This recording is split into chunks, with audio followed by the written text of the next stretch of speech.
A summer evening, and was it ever a summer day here in Baltimore? Temperature is going to be 90 degrees to start this ball game, and not many clouds around, and very little breeze. Our BGE home game time temperature. BGE Home, Baltimore's home team for heating, cooling, plumbing, and electrical. Why would you call anyone else? Here's the starting lineup, and a number of changes from last night when the Orioles threw the left-hander. Hernandez, Herrera, Franco, Howard, Utley, and Brown, Ashi, Ruiz, and Galvis. Chase Utley here at Camden Yards has played some really good baseball. And let's take a look at Chris Tillman's pitch arsenal this season. 57% fastballs, breaking ball 33% of the time, the changeup 10%. Now fastball change working very well in the last start. Curveball wasn't quite there. See if tries to get it going early. Caleb Joseph maybe putting that curve down early on. Established the off-speed pitch. 5, 6, 7, 8, or 5, 6, 8. Excuse me, earned run average for Tillman this year. Trying to work that down. Opponent setting 282 overall. 58% fly balls, giving up 7 home runs this year. And the pitch will be taken for a ball. Here is Cesar Hernandez, the start at second base. He's been one of their hottest hitters. Continued it last night with the 2 for 4. And the pitch taken down low. And the count will go to 1-1. Chris Tillman, his first appearance against the Philadelphia Phillies in his major league career. For Chris, now 27 years old. That one will miss. A lot of fly balls off both of these pitchers. Tillman at 58%. Williams at 57%. And there you see the differential for Chris for a month. And that's going to be away. So right away, Phillies have already taken more pitches than they did the entire ball game last night. They came out hacking last night in a quick ball game. Ryan Sandberg trying to get this club a W or help out on the bench as manager. They've lost 7 in a row. They've been shut out 3 of the last 4 games. They've lost 11 straight games on the road. We'll talk about that because it's a historical moment for them. And the pitch is inside, and Tillman walks the leadoff batter. He is 3rd in most walks in the league. We'll take a look at the Orioles defense behind Tillman. A new look here. Snyder low playing center as Jones gets the night off. Parmalee recently called up in right field. Hardy and Flaherty up the middle. Machado and Davis on the corners, and Caleb Joseph getting the start tonight behind the plate. Orioles had to play Chris Parmalee. They were going to lose him. He had an opt-out that occurred yesterday. They had 24 hours. They have added him. Wei-Yin Chen's been sent down. That's just a roster move. It has nothing to do with the way Chen is pitching.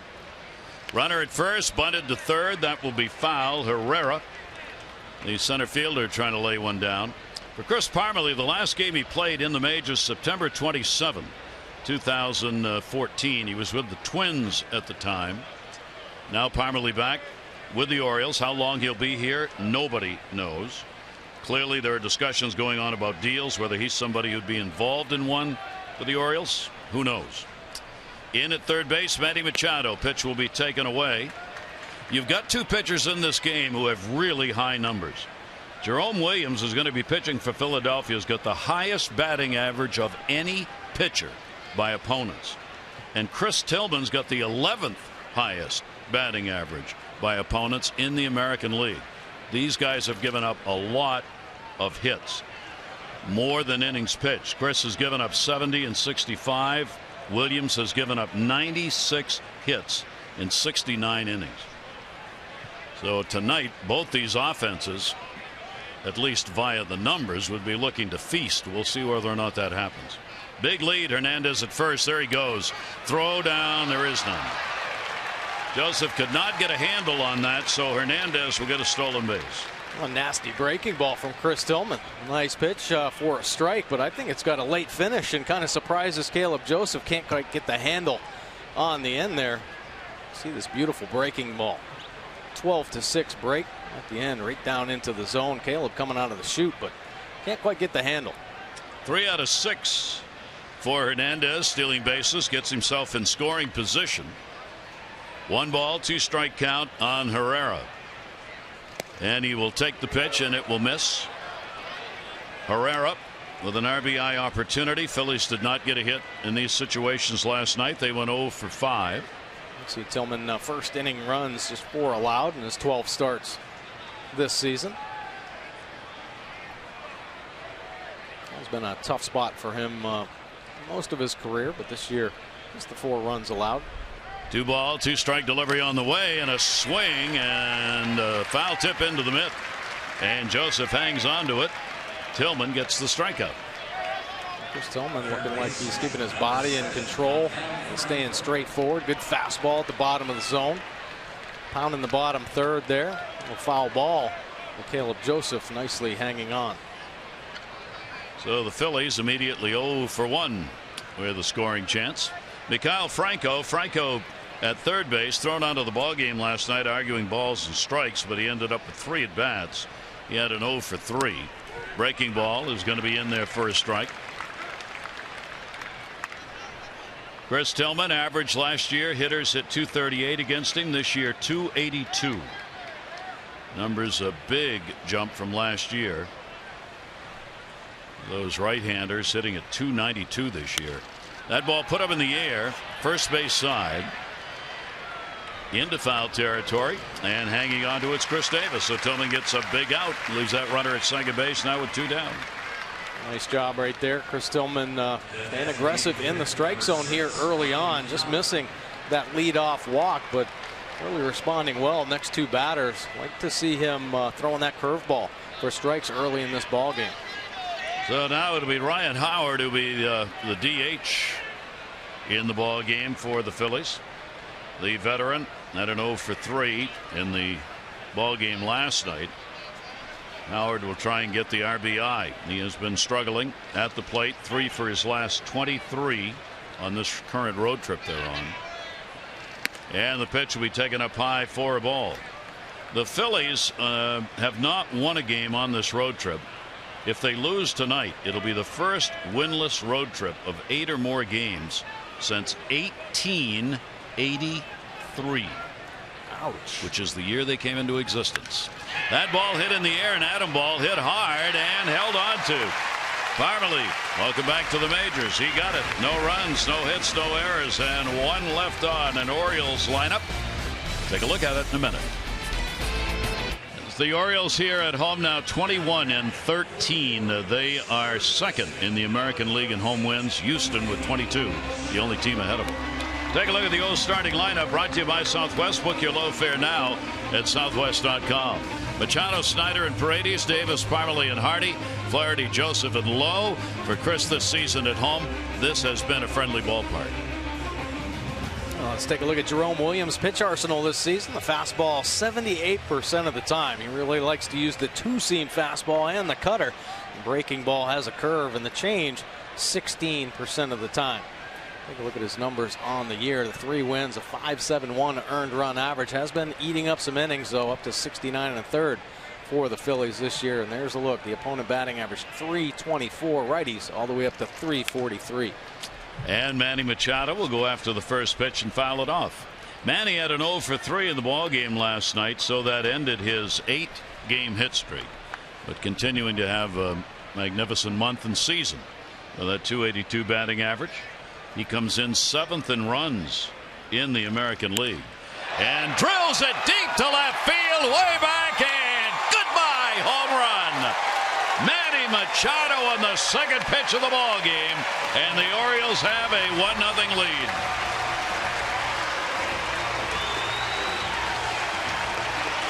Manny Machado, fresh off Player of the Week honors, hitting his 12th home run of the season. A beautiful swing, and the power starting to develop for Manny Machado.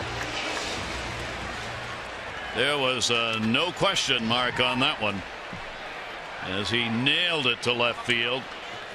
And that is going to be the 14th home run surrendered by Williams. You know, reason why Manny is so good, the 2-seamer in. Look at how he pulled the hands inside, close to the body, keeping the tight rotation, finding the barrel, and away it goes. Williams has given up 13 home runs now to right-handed batters. That ties CC Sabathia for the high in the Major League Baseball. Pitch will be taken inside for a ball. Here is Snyder, moved to the number 2 spot. Manny, that's how hard he hit that ball. Came off hot. 103. Get it done. Snyder's got a 3 for 5 against Jerome Williams, so that's one of the reasons he's moved up in the lineup and playing in the ball game. Williams has a 4-2 record against the Orioles. Pitched with the Angels. That ball is going to be put up in the air very high by the dugout of the O's, and there'll be no play. So Oriole hitters up and down the lineup, except for Parmalee, have had an opportunity against Williams. And for Manny Machado, that's his second home run, career home run against Jerome Williams. He is 4 for 9, and 2 of the 4 hits have been homers. 3 ball, 2 strike count on Snyder. A little chopper, and it will stay foul. You can see how Williams works already early in the ball game. And the 2-seamers in there, trying to work the cutter as well, establishing that fastball. Used it a lot in all of his contests this year. Rarely will he go to the curve and the change. Orioles have won 9 of their last 11 ball games. They are 32 and 31, only 3 games out in the American League East. Tampa Bay leads the Yankees by 1, Toronto by 2, the Orioles by 3. Harang, who pitched so well last night in the start. 3-2 delivery on the way. We were talking about it before the game with a couple of scouts. Harang's got to be somebody other ball clubs are looking at. The Phillies clearly are out of it. They're going to be dealing, and Harang could really help a ball club that's looking to the postseason. No doubt about it. And you hope the Phillies, for Harang's sake, don't wait too long. You know, he's had a great start to this season. He's had a little trouble in his last 3 or 4 outings, but eating up innings, getting deep in most of his games. That's really what you want out of a starting pitcher. Give your team a chance. Brady's hitting in the number 3 spot. He'll go after the first pitch. Herrera, runner halfway, will go back. Adam Jones out of the lineup tonight. Buck Showalter said just the one to give him a rest, maybe for a couple of games actually. He said Buck said toe, ankle, shoulder, general battered and bruised Adam Jones. Well, Adam Jones plays the game about as hard as anybody. Seen him run into walls every night. He'll dive for a baseball, goes in hard to break up double plays, and always hustling down the line. Adam Jones wants to be out there for 162 every day, but he needs to stay fresh for this team. He really does. Chris Davis in the cleanup spot. 1 for 3 last night. Shift put on. Snyder at first base. And let's be frank, would this lineup be in if the Orioles were playing a team in the American League East? No. It's the Philadelphia Phillies. They're bad. They're playing bad baseball. If you're going to rest guys, this is when you do it. You're never going to say that as a club. You're not going to be disrespectful to an opponent, and it's not that the Phillies can't win a game. But if you want a chance to rest people, this is a night to do it for the Orioles, and that's what they're doing. 1-0 count on Davis. Davis 3 for 9 with a home run off Williams' lifetime. 1-0 delivery, and that's taken outside. American Standard, who's hot, who's not, celebrate the season with the American Standard All-Star Event. Visit MidAtlanticComfort.com for amazing rebate and financing opportunities. Well, Chris Davis has been hot on this homestand. 381, hit a home run, 4 RBIs. Freddie Galvis, the shortstop for the Phillies, not so hot. Last 14 games, 0-77. Chris against Philadelphia, good lifetime numbers. He's a .316 career hitter. This is the 9th game that he's played against the Phillies in his career, and he's had 3 home runs against them. Snyder over there at first base after drawing the walk. 1 down rather, and the pitch will be taken away. So Davis is on, and Williams' problems continue. 2 walks and a home run here in the inning. And here is the newly activated Chris Parmalee coming up, playing right field in the ball game today. Wei Chen sent down in order to make room on the roster. Orioles had to make a decision. He had an opt-out yesterday, so the Orioles had 24 hours to decide whether to activate him or he would have the ability to go out on his own as a free agent. We saw the great numbers, and Parmalee, of course, one of these pieces when you try to build depth. I mean, he's a guy that was a first-round pick back in 2006. Spent 4 years up and down with the Minnesota Twins, but he got off to a great start with Norfolk. Saw his numbers. And he's going to get off to a great start here. Snyder's going to come to third and hold as Brown will get it in. So Parmalee sees one pitch, returning to the majors here with the Orioles, and delivers a single, and the Orioles have loaded him up. Sweet swing, already having himself a great game. Beautiful play to end the bottom of the top of the first, and here going down to get the two-seamer, keeping the bat head through the zone, just out of the reach of Hernandez at second base. Picking up a nice RBI. You see Snyder at second base there, freezing on the line drive. Big chance for the Orioles. Here's J.J. Hardy. Hardy now with an 8-game hit streak. He continued it last night with a 1-for-3 in the ball game.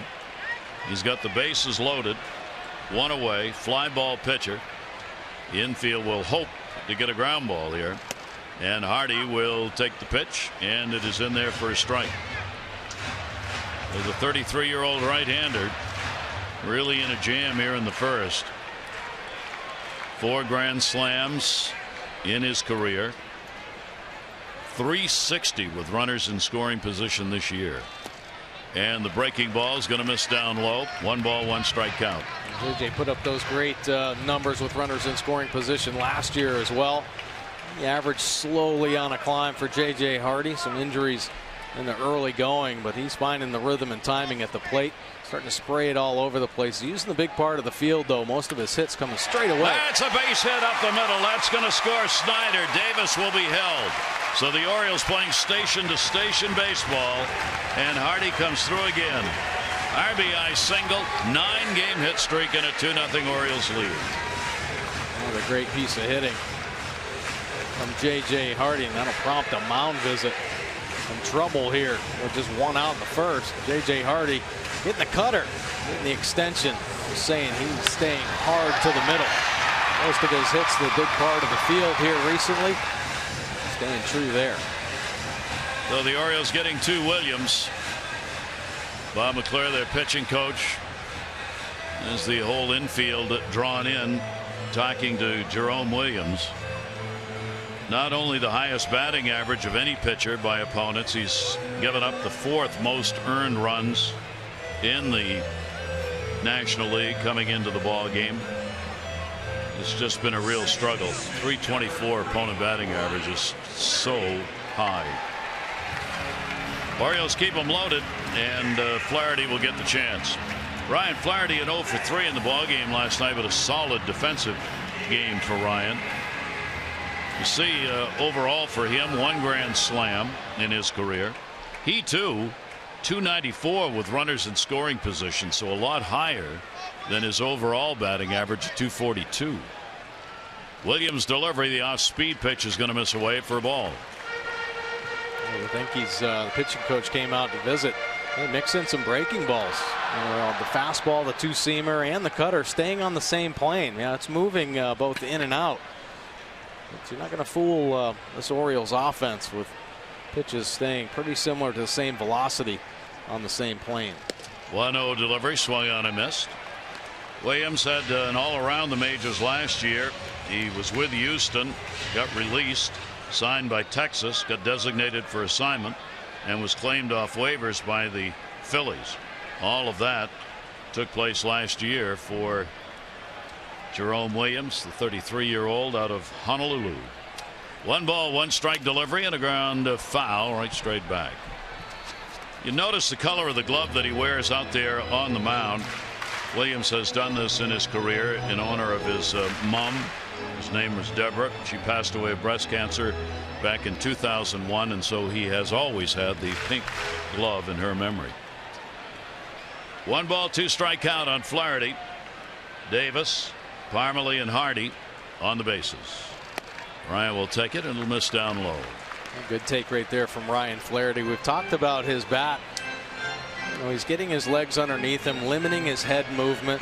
He's not chasing as many bad balls as we've seen in the first couple of years from Ryan Flaherty, and starting to use the whole field. I think you're just going to see more and more improvement from him, more at bats he gets. 2-2 delivery on the way. Kind of ironic, you got a hitter pitcher, both have backwards numbers. Ryan Flaherty has hit .216 off right-handers and .333 off lefties. And Jerome Williams, .298 for the left-handers and .343 for right-handers. They're both backwards from what you would expect them to be. 3-2 delivery on the way. Flaherty's going to get a base hit. That'll bring Davis to the plate. Here comes Parmalee. Throw coming in off the mark. He's in. Flaherty gets a 2 RBI single, and the Orioles have an early 4-0 lead. Well, great clutch swing from Ryan Flaherty. The bases loaded, and it's all about passing the baton right now for the Orioles. 3 consecutive singles. Ryan Flaherty getting a pitch elevated, knowing what to do with it. Try on Parmalee at the plate. A great send from Bobby Dickerson. Parmalee at second base getting the good secondary lead. Able to score just in time. So the Orioles already have 4 runs on 4 hits, and there's only 1 out. 8th batter to the plate in the inning is Caleb Joseph. Did not play last night. Has an 0 for 2 lifetime against Jerome Williams. And the pitch is on the inside corner for a strike. Philadelphia team coming in these 7 games they've lost in a row. They've only scored 11 runs, so I figure they can't afford to get very far behind with an offense that's not doing anything. 0-1. That one lifted up in the air to right field. Runners at first and second here.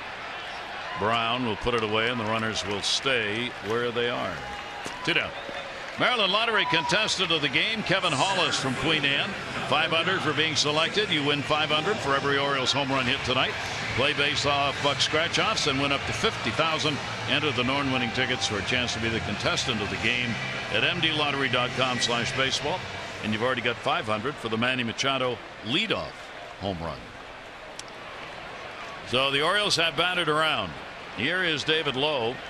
David getting the start in center field. Runners at first and second and 2 away. Williams delivery to him, a soft one at 76. First breaking ball he throws. David Lowe's up there thinking about a fastball, bottom of the order. Mix in first curve ball, swinging over the top there.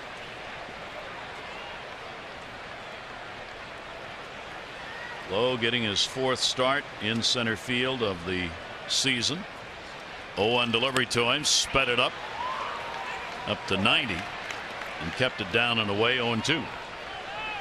Well, if he can work the edges, that's when he's going to be at his best. I mean, he likes to pitch to early soft contact, so he'll throw the 2-seamer on the outside corner. Got to get a hitter to reach for it, or he'll throw the cutter in or away, depending on if it's a lefty or righty. 0-2 pitch. That's going to skip to the backstop. Runners are going to move up. It'll be a wild pitch. 2nd of the year for Williams.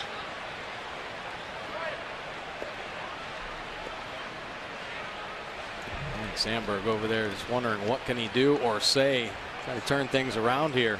Boy, a real low tide for Philadelphia. Williams having a real bad first inning. 1 ball, 2 strike delivery to come. Lowe will take it. Another run's going to score. That'll go over to the Phillies dugout. 1 run in. Here comes the second throw to Williams, and he can't control it. And he's hurt. 2 runs score on the second wild pitch of the inning, and down went Williams on the slide with Flaherty coming to the plate. He's hurting too. It didn't look like there was a lot of contact, but the ball kicks away, and Ruiz, it's a little split there. Like torn something. Wow.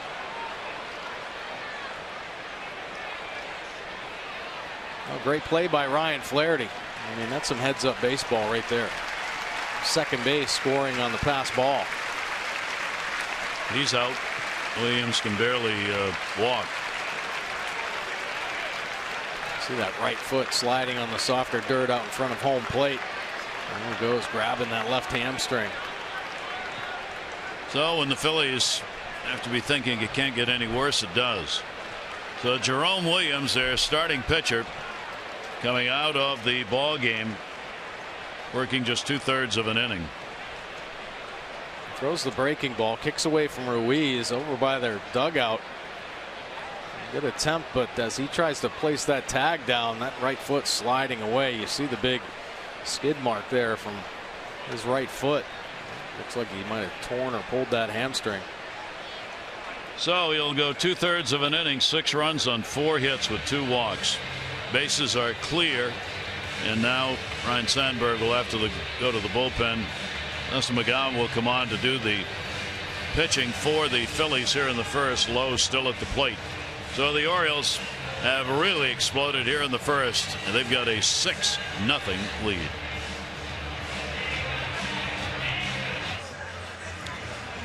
Well, interesting. Wei and Chen sent down so that Parmalee could be added to the roster. Wei and Chen on the Twitter chatter tonight.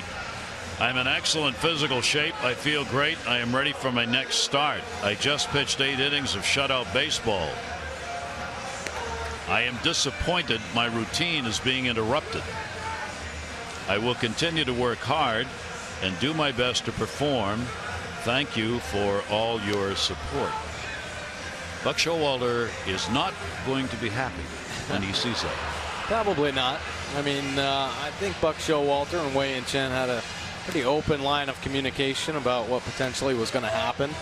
And, you know, Buck Showalter, everybody in the Orioles clubhouse, they want Wei and Chen to be pitching in some meaningful games in September. And this is probably an ideal time to start thinking about resting some of your horses. Wei and Chen's pitched great for the Orioles. He has. That was an outstanding start last night.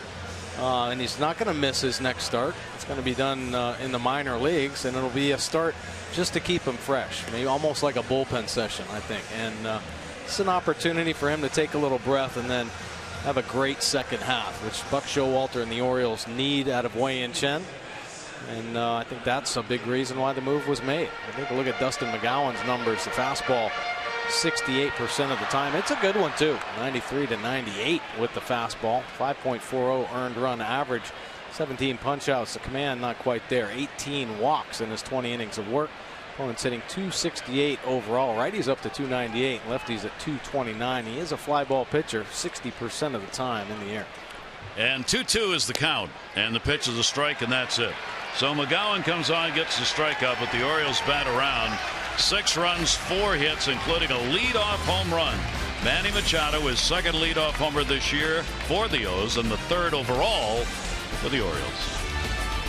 There's the Orioles' first inning. Williams 6 runs, 4 hits, 2/3 of an inning, 2 walks. McGowan gets credit for the strikeout. And the Orioles give Tillman a whole lot to work with very early. Chris Tillman definitely liked that. Good first inning for Chris Tillman. The breaking ball was on time 27% of the time. Fastball, really trying to establish that as well. His last start didn't have the breaking ball. It was primarily fastball changeup. And good to see it working for him early. Here is Chase Utley. And Utley will take the pitch. It is in there for a strike. Utley a 1 for 2 in the ball game last night. A mighty struggle going on last dozen games, hitting .088. The 0-1 delivery to him will miss. So now for Tillman, no walks, lots of strikes. There you go. Pound the zone. Yep. Aggressive. Tillman has won his last 2 starts. Not his best starts of the year, but kept his team in there, and finally the Orioles offense helped him out. Parmalee, he'll make the catch. Don't you just know it? The first game added to the roster today, and a couple have already found you. This is why you do this every day. Wayne Kirby, first base coach in charge of the outfield. He takes the outfielders out every day, stands behind the screen at second base.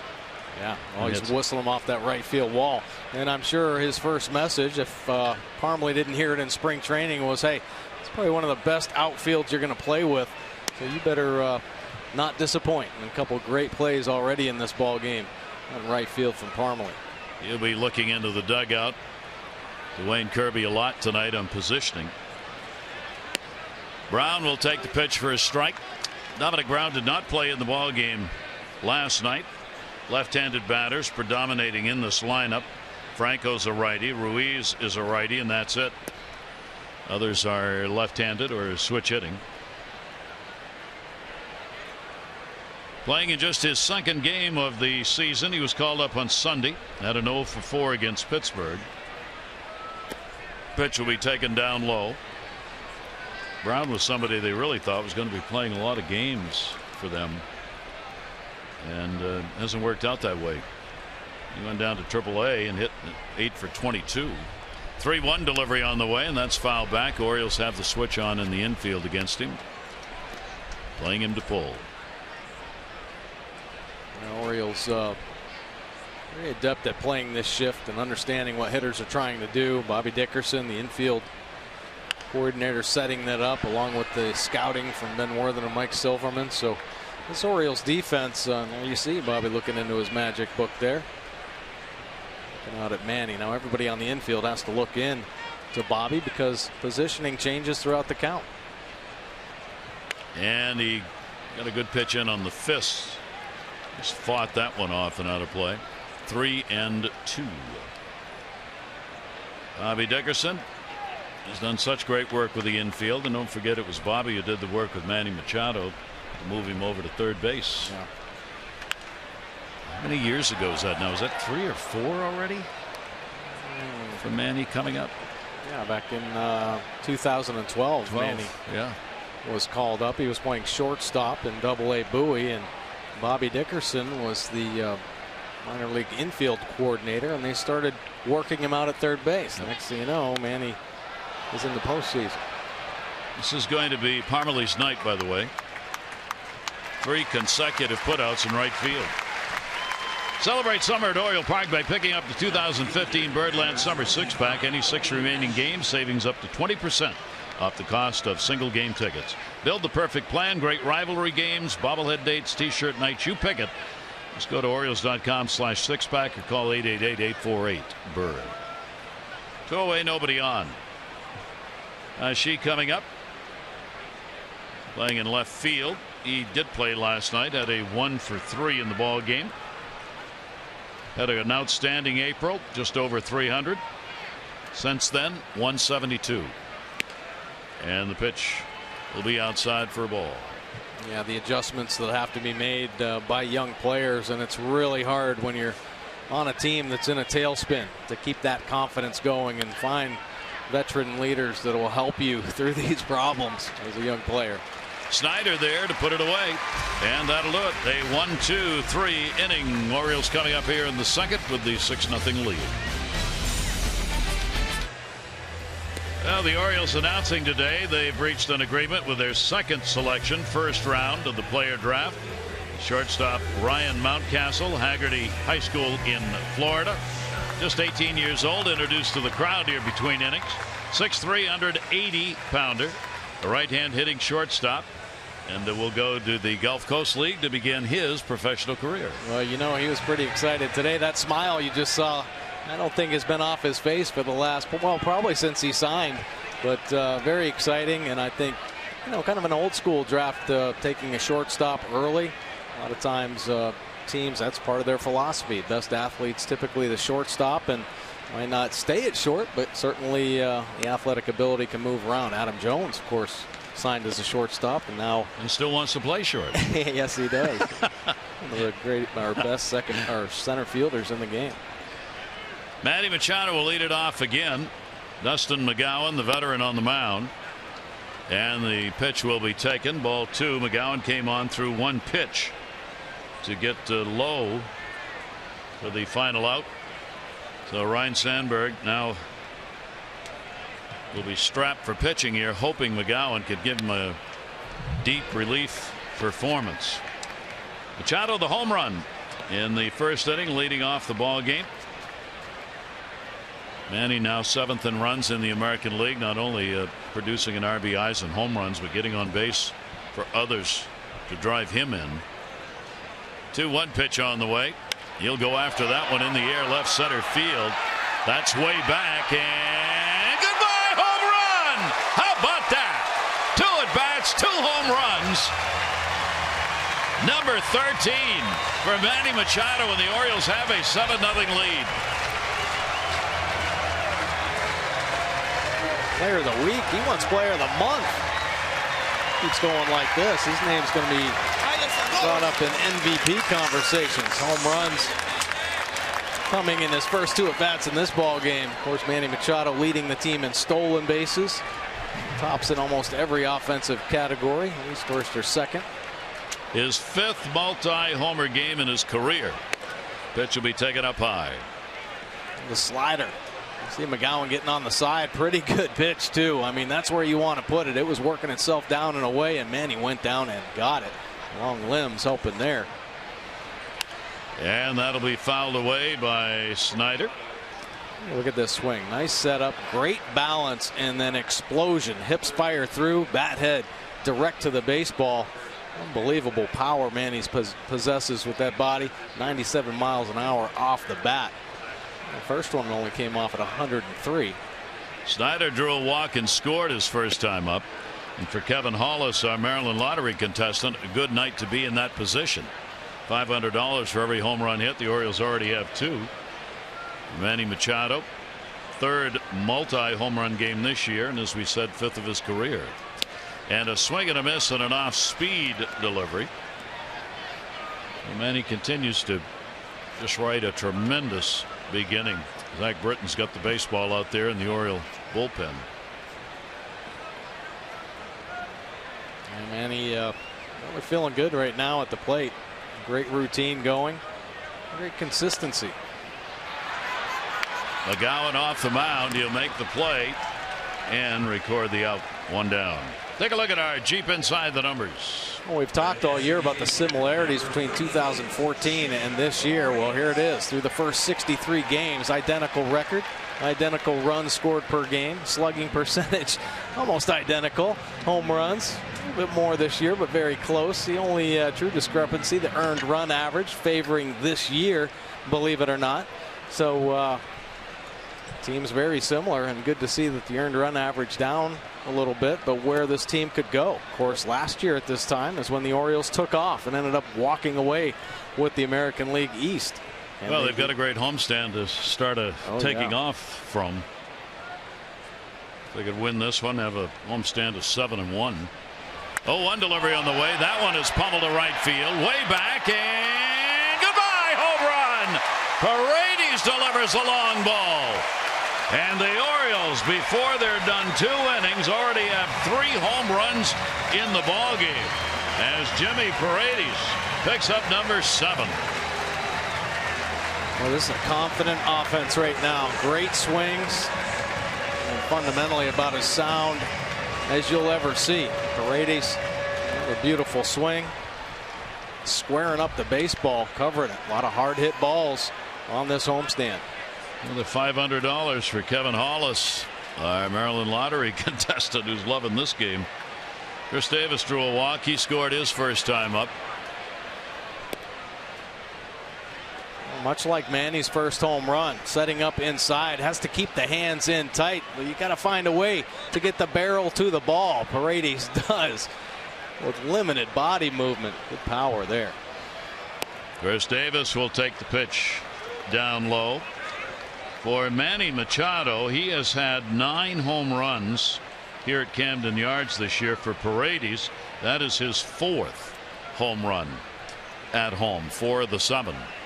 2-0 delivery. Davis will take it. It is in there for a strike. For the Phillies, it's so bad you almost feel bad for them. It's like 2 different levels of baseball. 2 ball 1 strike count. McGowan. 2-1 delivery. That one is tagged, but it's going foul. McGowan was released by the Dodgers on April 1, and the Phillies went out and signed him to a 1-year contract 3 days later. That's how McGowan ended up here with Philadelphia, and right now wishing, at least for this moment, he wasn't quite right here. 2-2 delivery on the way, and Davis will take the big cut, and he gets him. 89 miles an hour, believe it or not. That's his changeup. It's the late fade right there. You see a lot of happy Orioles put up some runs, but look at that late movement. McGowan gets on the changeup. Now, big arm. McGowan's had some good years, and he's had some success against the Orioles. The power fastball slider combination, but leaving pitches up when he's going to get hurt. You see the good movement he possesses when it's down. Here is Chris Parmelee, and he will foul it off. Parmelee this season, he's 27 years old. This is not a youngster. This season at AAA was hitting .312. He had 13 doubles, 6 home runs, 32 runs scored, and 32 RBIs, 61 games played. Orioles signed him in January, minor league free agent. 0-1 delivery. It is his 274th major league game. Will he stay with the ball club? Will they try and work a deal he would be involved in? Will others be in a deal that will open up a permanent space for him? Lord only knows. 1-1 delivery on the way, and that pitch will be taken for a strike at the knees. Yeah, really all Parmelee can do is control himself, and he did a great job in Norfolk. Earns this opportunity at the major league level, and you know, one of the big reasons, of course, bringing him over here, not just because he's a good left-handed bat, but he is a great first baseman, and they look to back up, you know, their infield. And if something happens to Chris Davis or Steve Pearce, Parmelee will be the guy. I mean, he is a slick fielding first baseman. Buck loves his defense. He's getting better in outfield. You've seen the plays he's made already in this game. So when you get Buck Showalter trusting you defensively, you're going to get more at bats. 1-2 delivery on the way to him, and that one will be buried down low. Well, Parmelee will get the count to 2 balls and 2 strikes. Chris delivered a base hit and would score in the first inning. Orioles putting away 6 runs in the first. 4th time this year, by the way. The Orioles have scored 6 runs in an inning. Last time was April 29 against the White Sox. 2-2 delivery on the way to him, and that's going to be outside. So McGowan will take the count full, 3 balls and 2 strikes.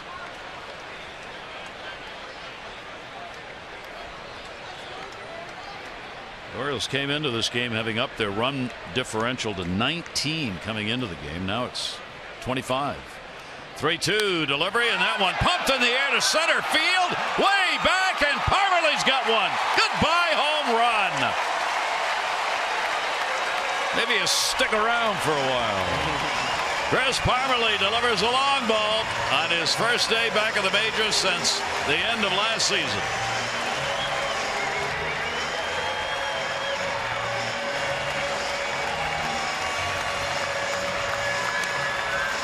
Timing is everything. Buck Showalter continues to make the right moves. Parmelee showing why he's here at the major league level. He was raking in AAA. Had 6 home runs in Norfolk. Very tough field to hit homers.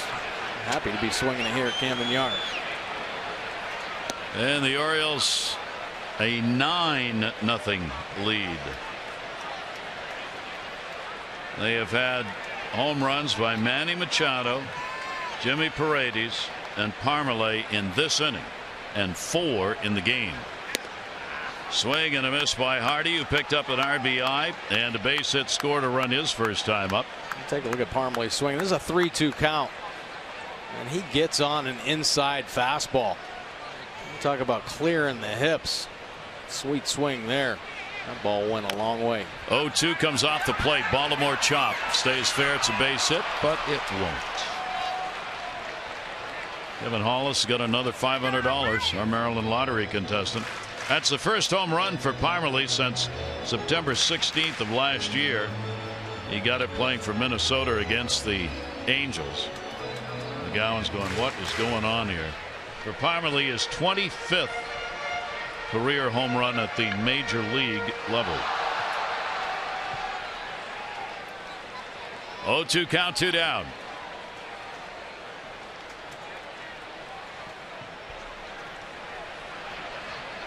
So Chris Tillman, in his last start, the Orioles scored him 5 runs. That was the most they had scored for him all year long. Well, he must be pretty happy looking up at the scoreboard tonight.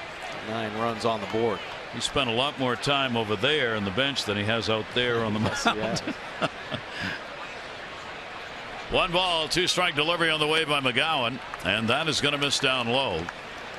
You got to believe this is going to be a situation where McGowan's going to be asked to eat up some innings. Ryan Sandberg's not going to go out there and run guys in a ball game that's 9-0 in the second inning. 2-2 delivery on the way, and he'll get it. So McGowan gets his 3rd strikeout, but the Orioles add 3 home runs. Manny Machado's got 2 in the ball game. Paredes delivers one, his 7th, and Parmalee already 2 for 2 in the game and has joined the roster today. He delivers the long ball. It is a 9-0 lead. So the Orioles, within a matter of 55 minutes, have hit 4 home runs in 2 innings. Manny Machado 2. Then you got Paredes and Parmalee with the others. Chris Tillman, he'll get it in there for a strike. Working to Ruiz. Freddie Galvis batting 9th in the order, and then Hernandez back at the top. Ruiz did not play in the ball game last night, and will take the pitch. 1 ball, 1 strike count. Their veteran, one of the older players on the ball club that, as we talked about last night, is made up of a mix of old and young, but not very much in the middle, which can make it kind of hard for both ends of that. 7 hits in his last 21 at bats. 1-2 delivery to him. Ruiz will take it. It'll be away. Ruiz, one of the names that's been brought up when talk about this Phillies team kind of transitioning.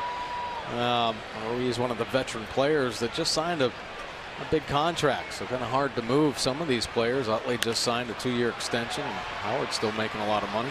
Hey, is that Parmalee? It is. He's got 4 putouts in the game. Orioles return home Friday, June 26th. They'll begin a 3-game weekend series with the Indians. Don't miss out on the season's next fireworks night. Stay after the game as the Birdland skies will light up with some great fireworks. You can celebrate summer, family and friends right here at the Yard. Go to Orioles.com or 888-848-BIRD. That's on June 26th.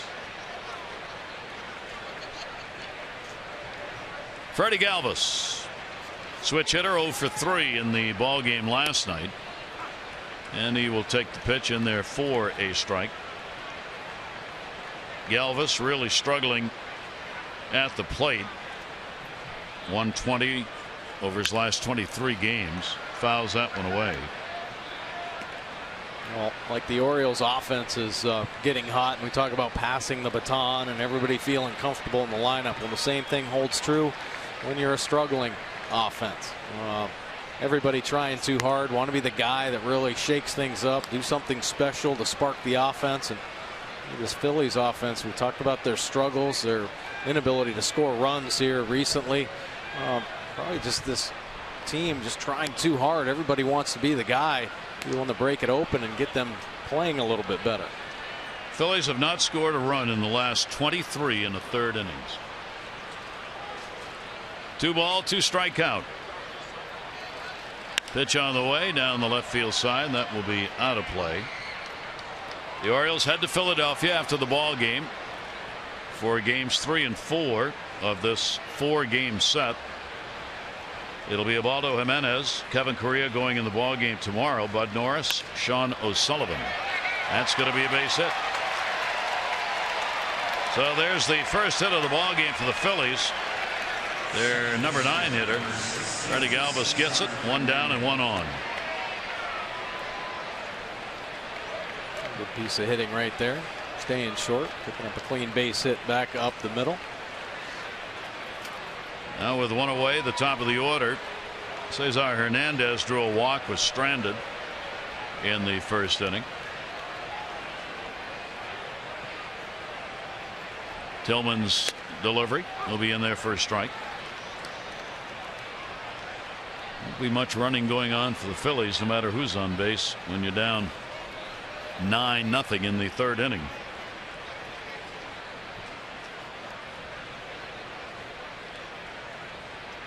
Galvis off first. Tillman gets the pitch in. And Hernandez quickly behind on the count. Yeah, this 9-0 lead early in the ball game may change Chris Tillman's plan here. Maybe more aggressive with the fastball, especially early. Chopper, second base Flaherty, Hardy, Davis. No runs, 1 hit, no errors, and nobody left on base. Orioles will bat bottom of the 3rd inning, leading 9-0. And our Maryland Live Casino inside the numbers inside this game. Yeah, home run happy. 4 home runs tonight. That's the second time this has happened this season with 4 more home runs. Manny Machado staying red hot. 2 home runs tonight. 5th multi-home run game of his career. And Chris Parmelee, welcome back to the big leagues. First home run since September 7th, 2014 with the Twins. The Orioles offense 13 home runs in last 6 games. Parmelee, first game since being recalled from Norfolk, making an impact both defensively and offensively. Ryan Flaherty will lead it off for the Orioles. Base hit, 2 RBIs in the first inning for Ryan Flaherty.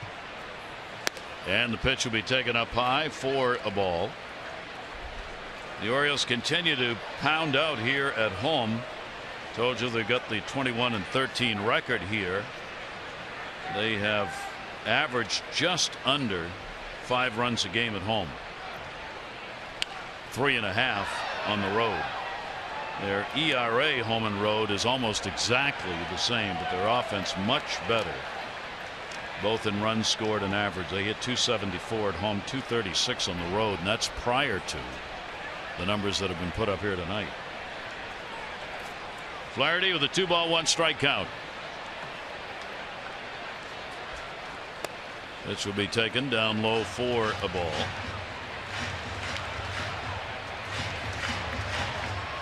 McGowan trying to find a way to get some outs.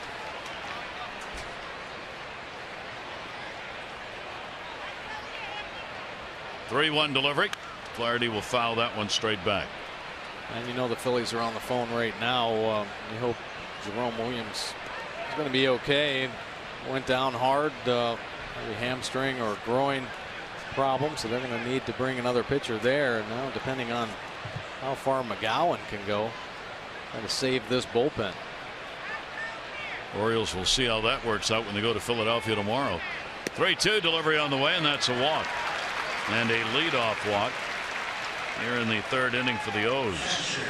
On Saturday, June 27, when the O's take on the Indians, the first 25,000 fans 15 and over will get the Buck Showalter Garden Gnome. Don't miss this unique keepsake. Sure to become an instant collector's item for Birdland fans everywhere. For tickets, Orioles.com or 888-848-BIRD. Williams walked 2. McGowan walks 1 here. Now Joseph will fly out his first time up. Big swing and a miss.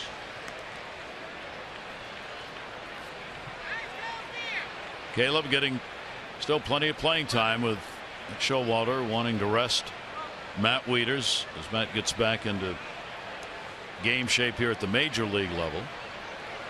Couldn't come at a better time with this summer heat. Pitch will be inside. Count goes to 1-1. There's Matt. Yeah, look at Matt Wieters. They splitting the playing time right now. Caleb Joseph's bat staying hot.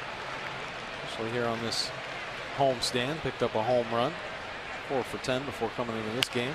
Down to third base. It'll be played by Franco. Not very well either. Wow.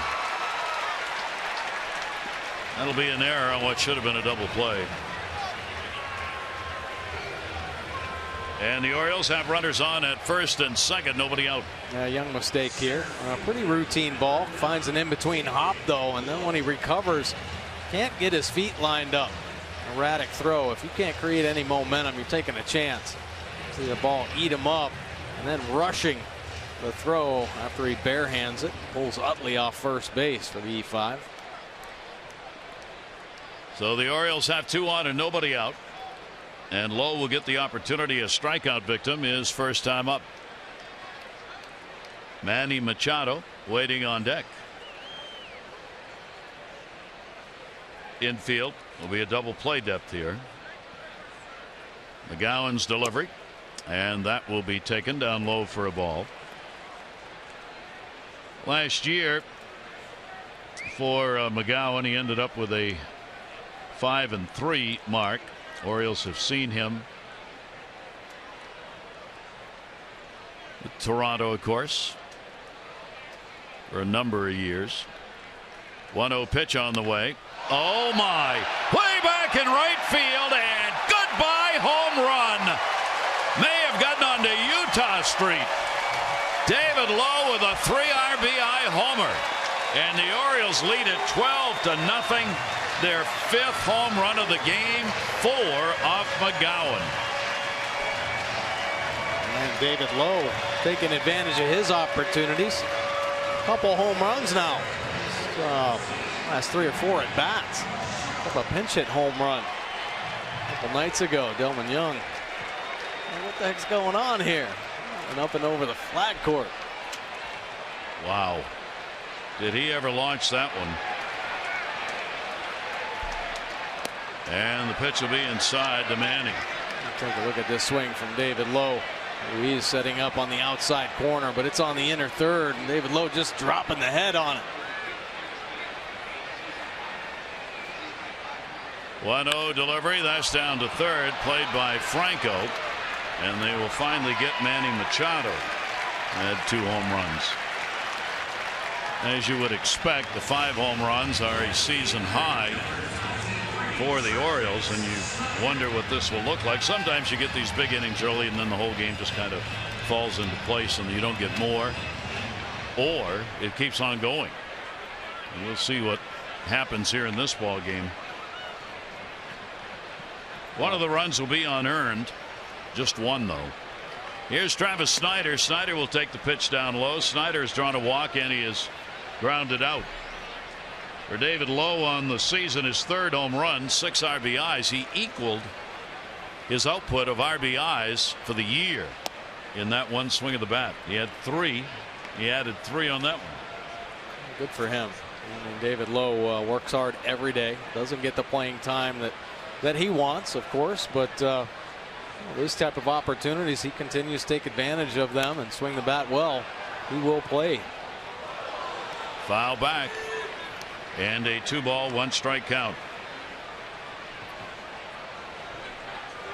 Boy, McGowan getting beat up here.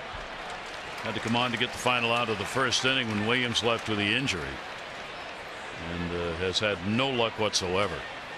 Here's the 2-ball, 1-strike pitch. And that's going to miss inside. I mean, McGowan, I was just looking at his home run numbers over the years with Toronto going back to 2005. He hadn't given up a lot of homers. A swing and a miss on that one. Most home runs in a year, 14 back in 2007. That was in 169 innings. Oh, he's got good stuff. I mean, a great arm, good movement. Seems like his whole career he's been dealing with injuries, especially with Toronto. They stuck with him forever, it seems, and kind of battled through. Had a couple really good years. He stayed healthy, fairly healthy anyway. But you wonder, you see his stuff, the movement he gets. How can he get hit that hard? Yeah. Right now, I think it doesn't matter who faces the Orioles offense. They're going to put some good swings on him. So McGowan gives up his 2nd walk. The first one was to Flaherty that started the inning. Now Paredes, he's got a home run, and he is flied out. 4-game hit streak for Paredes.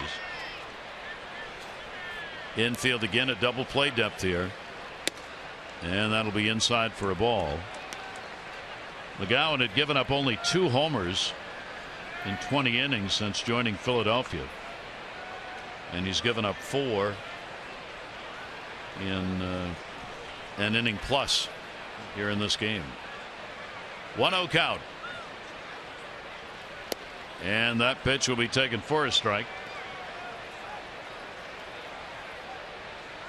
McGowan's got the big fastball, great velocity. I've seen a couple in the mid-90s, but it's the command. I mean, if you can't spot your fastball, big league hitters are going to cover it. 1 ball, 1 strike count. 12-0 Orioles. Fouled off. They've scored 12 runs on 8 hits in this game. There have been 4 walks surrendered, 2 by Williams. They both scored. 2 by McGowan. One of them has already scored. The other one is Snyder, who is on base. Not holding the runner. The left-handed batter up. 1-2 delivery. And the pitch will be outside. 2 balls and 2 strikes from McGowan. Now the bullpen will start to scurry a little bit. They're loosening up. I mean, McGowan's already up to 52 pitches thrown in the relief appearance.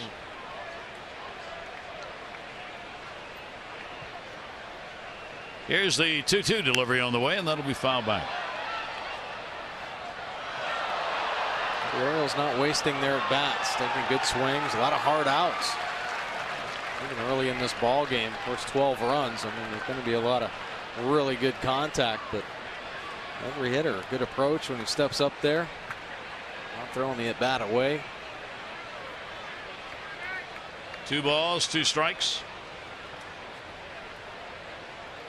And that's to second base. Taylor made. There's 1 relay for DeGalvis over to first.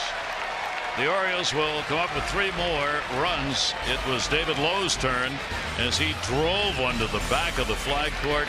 Good for 3 RBIs and a 12-0 lead. An explosive night for the Orioles offense with the 5 home runs through 3 innings and a 12-0 lead. And Tillman back out. Chris Tillman right now is kind of an afterthought right in this game. Man, oh man. And I think everybody wants Chris Tillman to start settling in, be more consistent as the starter that they know he's capable of being. You know, kind of a roller coaster ride here the first couple months of the season, but we talked about him back-to-back wins coming into this start now, and looks like he's throwing the ball very well, mixing in the curveball. Get ahead, and of course spotted the 12 runs might help him relax a little bit. You still have to execute. Team's 5-7 in his starts this year. Pitch will be taken down low. Surprisingly, he's had a little struggle at home after he's been in his career pretty good pitcher here. Snapped the 4-game losing streak here in his home yard against the Red Sox. 2 ball, 1 strike delivery on the way. That ball towards center, driven deep. That's back, and that's going to fall in off the wall. Low back to get it, and into second base with a double. Herrera here in the 4th inning. Let's take a look at our Major League Notebook on our East Winds page. Tampa Bay playing some amazing baseball. They are 12-4 in their last 16. They're doing it with pitching, holding opponents 2 or fewer in 32 of 65 games. And from Comcast in New England, do you realize that based on their projections, they'll be the worst Red Sox team since 1965? The Red Sox won today. They beat the Braves 9-4. Holt hit for the cycle for the Red Sox.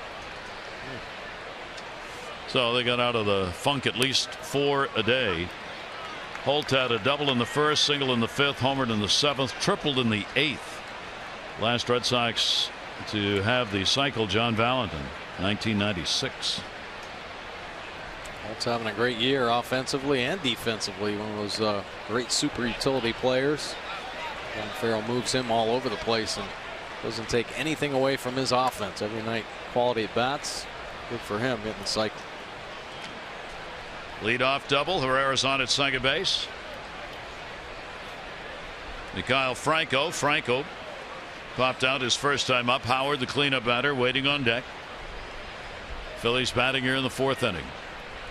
Tillman's delivery to him. That'll be in the outside corner.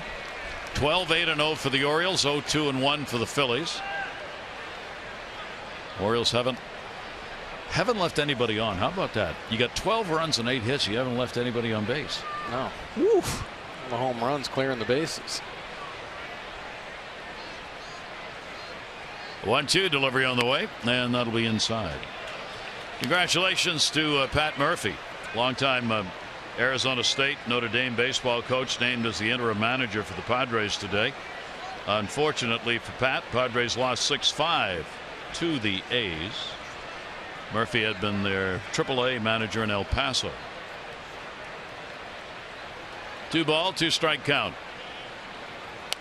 Ball's going to be popped up. Second base. Ryan Flaherty is there to put it away. Franco is retired. The upcoming schedule is brought to you by Mile One Automotive, offering you 20 convenient locations throughout the Baltimore area. Visit them in store or online at mile1.com. Yeah, heading up I-95, take on the Phillies for 2 more games tomorrow night and then Thursday afternoon, and then on to Toronto. Toronto Blue Jays have been red hot. This should be a great matchup. People are already starting to talk about it. Blue Jays offense has been on fire. Looks like the Orioles offense. Runner remains at second base with 1 down. Ryan Hyatt flied out first time up. I'll be interested to see how Pat Murphy does at San Diego. I met him when I used to do the College World Series. He was there at Arizona State. In fact, Dustin Pedroia was a player who came up under Pat. Tough old baseball school guy. Nice man. I really like him. They've always said both in college and in his pro managing, players respond to him. There's something about him they like. He's a hard driver, grinder guy. Yeah. He's a good player manager, I think, but also there are no loopholes. You don't. It's like Buck. Yeah. You don't do it, you don't play. I wish him well. 2-0 count, and Howard will take the pitch down low. The Tillman falls behind on him 3-0. 1 strikeout, 1 walk. At second base, Herrera got the leadoff double. No breeze at all at the ballpark right now. 3-0 pitch and taken, and a walk. 2 on, 1 down. Second walk surrendered by Tillman. O's fans never miss a game update, behind the scenes moment, or exclusive contest. You can follow @MassinOrioles on Twitter for all the latest Oriole buzz. Again, that's @MassinOrioles on Twitter.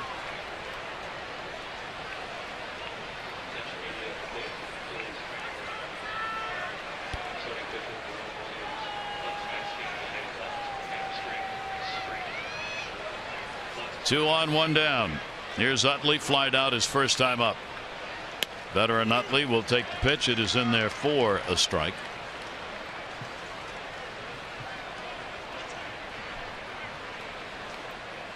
Starting pitcher Jerome Williams left in the first inning, covering home plate, a left hamstring strain. It looked like a bad strain. Yeah. I was afraid tear was going to be a word in there, the way he went down. So Ryan Sandberg, some more issues to deal with. Larry Boa with him, the bench coach.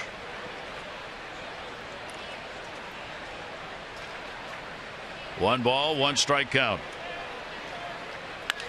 Center field. Low. Runner tagging at second. Low will heave it into third.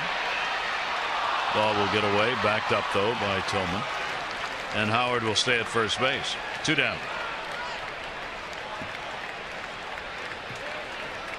So can the Phillies, with 2 away, find a way to get a run in? 24 2/3 innings since they last scored.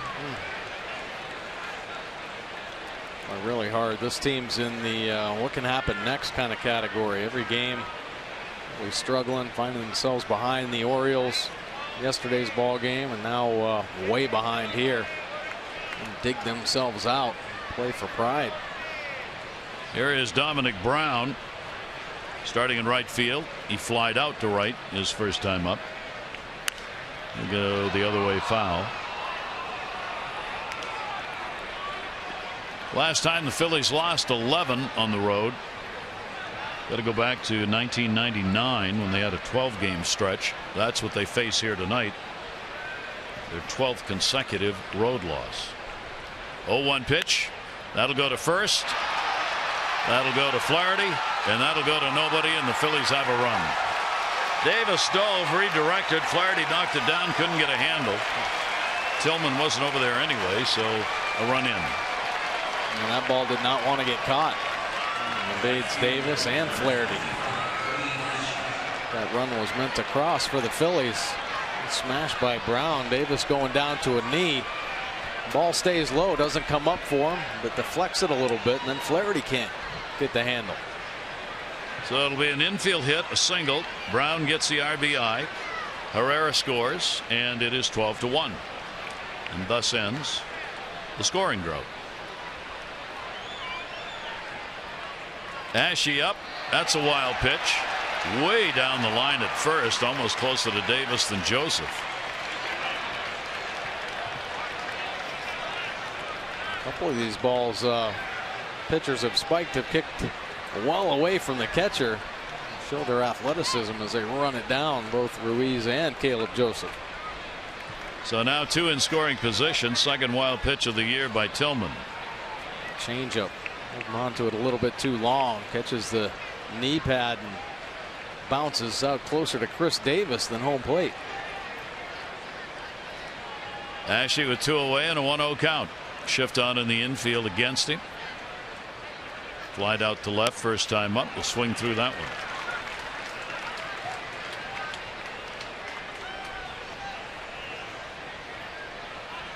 Had a 27-minute rain delay last night for the ball game before it got started, and then the game ended up being 2 hours and 9 minutes. Tonight we're going to pay for all of that.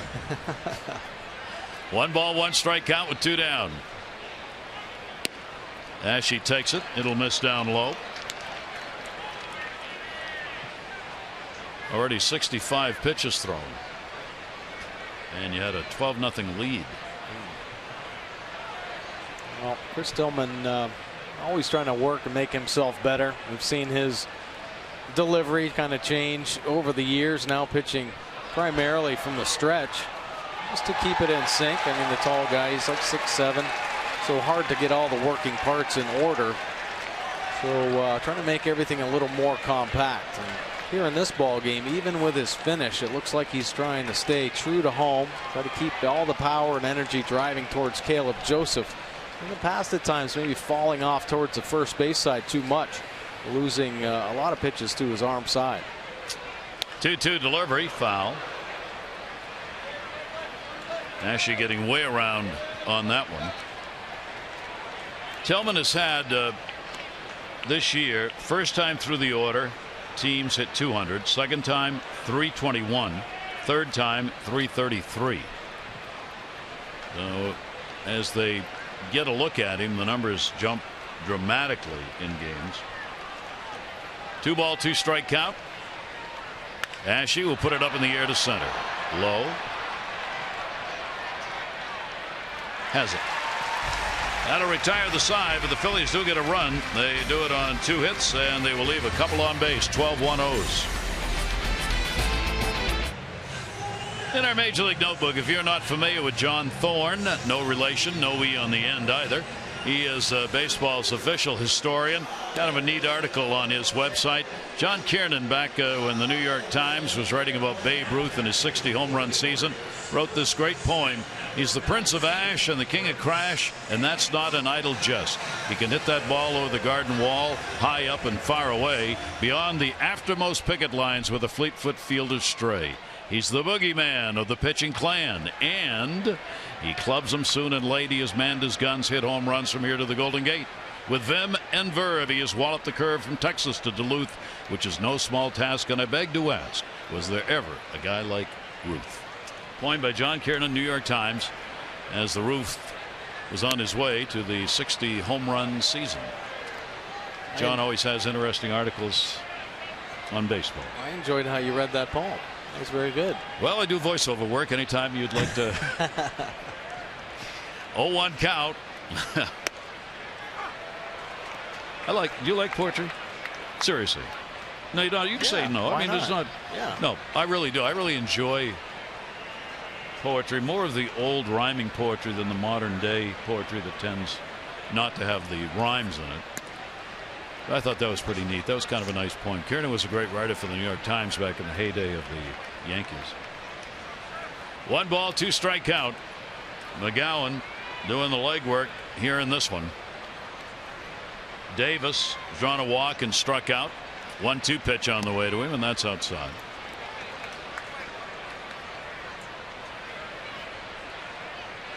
Real good crowd on hand here tonight, and kind of quiet. And it's 12-1. They're in the 4th inning. There's not much to say. Right. I think they're happy that the Orioles have this 12-1 lead, but oh my gosh! Way back in right field. Where's it going to land? Utah Street. Goodbye, home run! A monstrous shot by Chris Davis. Just in front of the warehouse wall. And the Orioles have their 6th home run of the game and the 5th home run off McGowan. Only a matter of time before Chris Davis started getting into it. His 14th home run of the season. And another high, far, majestic home run from Davis. That'll send the fans buzzing. 14 on the year. Here's Parmalee. He goes up the middle with a base hit, and McGowan just getting tic-tacked by the Oriole bats. Take a look at Chris Davis's home run swing as he discusses it with Buck Showalter. The fastball up and in. There has been a hole there. Chris Davis been working hard to fill it up, and he does on this swing. The bat head to it. Now it goes. For Kevin Hollis, our Maryland lottery contestant, how about a 6-homer game, $500 per home run, and $500 for being selected? That's $3,500 so far. Really nice. You should invite him up to Philly and take us out to eat or something. I think it's a fine idea. I think you just did. Oh, okay. Yeah. Or at least send along an ice cream. Here is J.J. Hardy. And McGowan, to his credit, hasn't drilled anybody in the ribs. Team record for the Orioles, home runs in a ball game, 7. They have 6. 1-0 pitch on the way. Hardy will take it. It'll be up high. Well, it's not like they're swinging out of control, trying to show anybody up. They're just putting good swings on the baseball. Well, McGowan's making some pretty good pitches. Well, that one up and in to Davis. Machado hit a couple tough pitches. Fastball inside and a slider down and away. And that did go on to Utah Street. And I don't think, it's hard for us to tell from here, but I don't think that missed hitting the warehouse on the fly by much. And it's only been hit once. Yeah, one time. In batting practice, right? I think it was Ken Griffey Jr. Ken Griffey Jr. Yep. I think that was for the All-Star game played here in batting practice. Griffey hit one on the fly off the warehouse. And Chris Davis just came very close. It didn't, but it was close. 3 ball, 1 strikeout on Hardy. He has single scored, struck out. JJ to the hole. They were playing him the other way. Quick throw to second, not in time. That'll be a base hit. So Hardy's on with an infield single. He is 2 for 3. Parmalee easily got into second base. Let's take a look at our PNC minor league report. Well, Michael Givens this season in Double-A Bowie is on fire. 22 games, 2-1 record, 1.69 earned run average, has 12 saves, 50 punch outs, just 10 walks on the season for Michael Givens. Now, he was signed as a shortstop, and everybody knew he had a great arm. Right now, with the help of Alan Mills, pitching coach in Double-A, and of course others in the player development system, he's on his way. I mean, he could be here in Baltimore soon, the way he's throwing. The fastball getting up mid-90s, 95, 96. Throws from the side as well, so got a different look. The Orioles now have 13 runs on 11 hits in this game. Ryan Flaherty, a 2 RBI single. Andy has walked, 2 runs scored. First and second, nobody out. That'll be up high. Phillies will get bullpen action going. 68 pitches thrown. Justin DeFrantis up in the bullpen for the Phillies. Now the Orioles are going to get the advantage of all of this again tomorrow night, and probably in game 4, the second game in Philly, because they've got to go there and play tomorrow and the next day. And this Philly bullpen is going to be depleted. A strike taken on the outside corner. Parmalee down at second base, Hardy on at first, and Flaherty trying to pick up another RBI.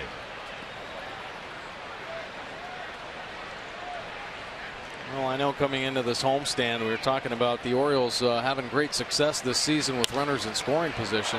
He's got that one. There's one. Relay Freddie Galvis over to first for the double play.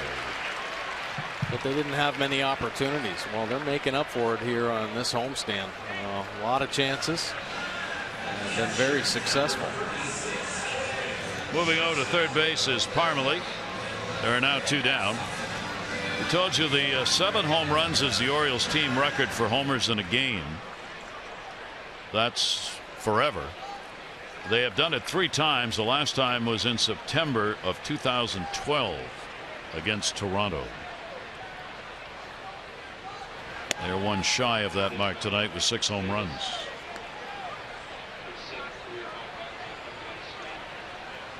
Joseph reached on an error, scored in the 3rd inning, and he is flied out. That home run by Chris Davis in this inning indeed did land on Utah Street. 7th time Davis has hit one out there. Check swing, foul ball. It's the 81st home run to fly to Utah Street, and 32 of the 81 have been hit by the Orioles. 7 by Chris Davis. He's had a couple this year. He hit one against the White Sox on April 29. 0-2 count, 2 down. Runner off third base. Parmalee. Joseph will take the pitch outside.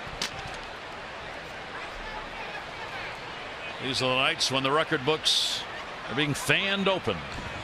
Yeah. The 7 Utah Street home runs by Davis are the most by any single player.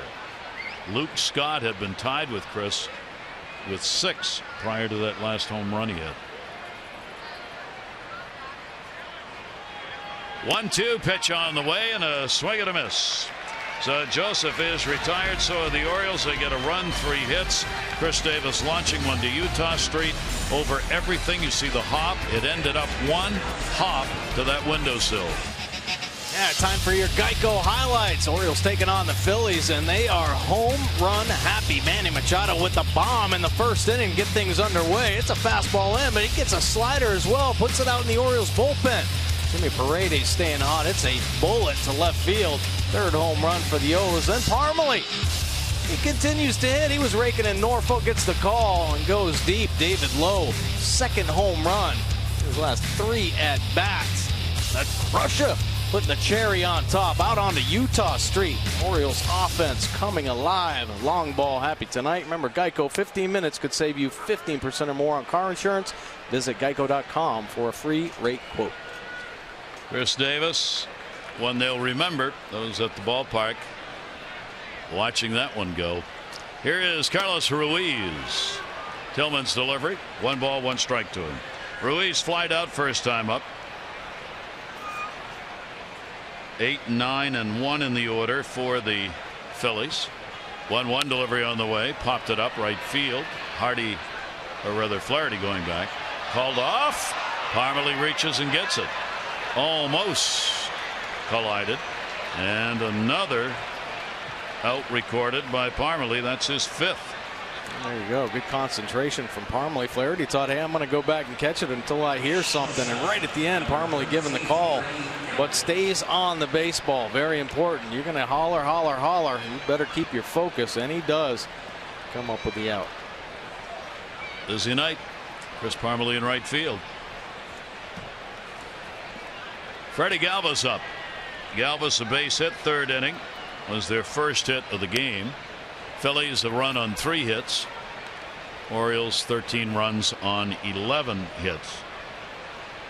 The Orioles 6 home runs, the most by any American League team this year, ties the mark in a single ball game.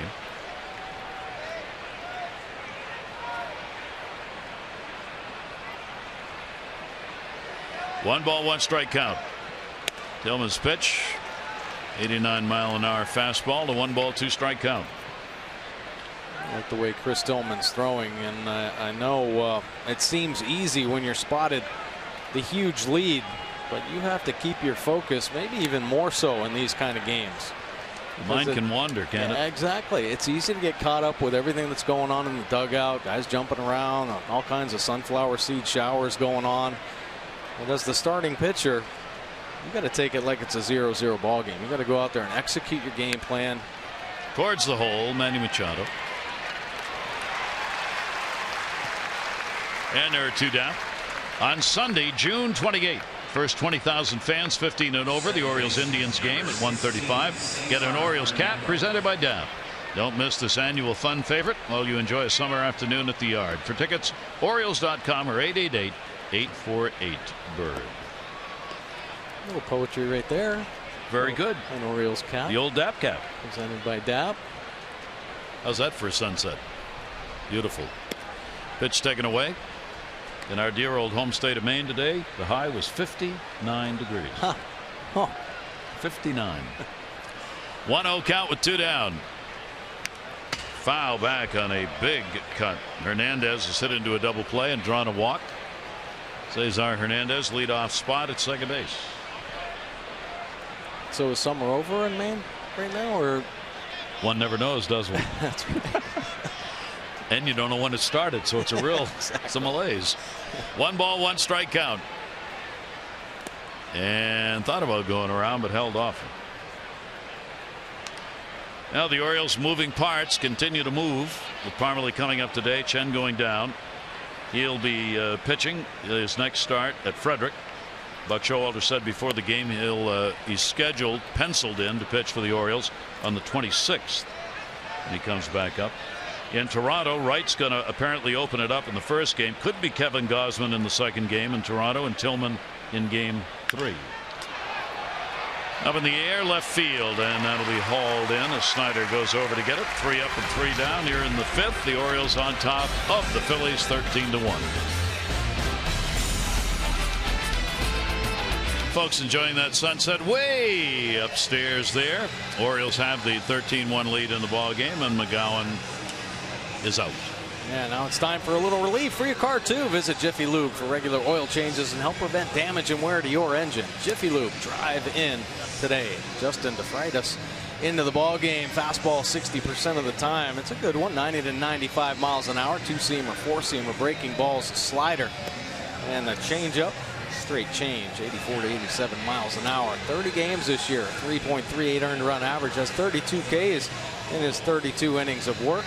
Putting opponents down to a 216 batting average. Righties up to 274. Lefties, though, at 116. Pretty even distribution between fly ball outs and ground ball outs. So Justin DeFreitas comes on out of Oxnard, California. Born, raised, and still lives there.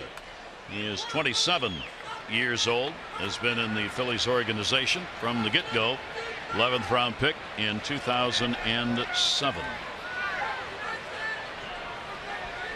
He goes to work against David Lowe, and Lowe will take the pitch down low. David delivered his home run in the 3rd inning and is struck out. Lowe driving one, good for 3 RBIs. 3 was the magic number. It was his 3rd home run too. 0-1 delivery. Fractus comes way inside underneath and dances away and over the top of it. Kevin Gausman is pitching tonight, by the way. We're talking about Kevin's return. Now, whether he's going to pitch in Toronto remains to be seen. Here's that pitch underneath. Spiking the slider there. But he is working tonight. He's making a start at Frederick. Is going to be limited in innings pitched or pitches thrown in that ball game to keep him available for a potential Saturday start. Good to have him around. You know, you got to make sure the arms are ready to go. Well, here recently for the Orioles, there have been some question marks, and they continue to move some players and personnel around to find the open slots. Of course, Gausman, one of the rare Orioles that has options. So up and down he goes. Up and down. Yeah, I'm seeing it with T.J. McFarland, Chen. He's Gausman's line tonight. He's worked 2 innings, 1 hit, 1 run, couple of strikeouts, 29 pitches. Only hit a home run, obviously, off him. Well, not obviously, but that's what it was. Little chopper foul. So Kevin threw 2 tonight. Expected to go 4 innings in the ball game, according to Buck Showalter. At least Kevin's feeling good. I think that's the most important thing, and want to keep him strong through the season. A little bit of a setback. I think he's going to be good to go. I mean, now his innings should be manageable, and I think they should use him how he's going to best serve the Orioles. Pitched outside, and a 2-ball 2-strike count. And with the Orioles, keep your scorecard handy, because the roster continues to be moved every day. Trying to figure out where to put people, how to get them back and in, use everybody. 2-ball 2-strike count. That one looped foul. Steve Pearce has been the disappearing man here of late. Steve was playing a lot. Now with all these, the Orioles have a lot of outfielders, and Buck Showalter's trying to get everybody in, so Steve's kind of had his time cut back.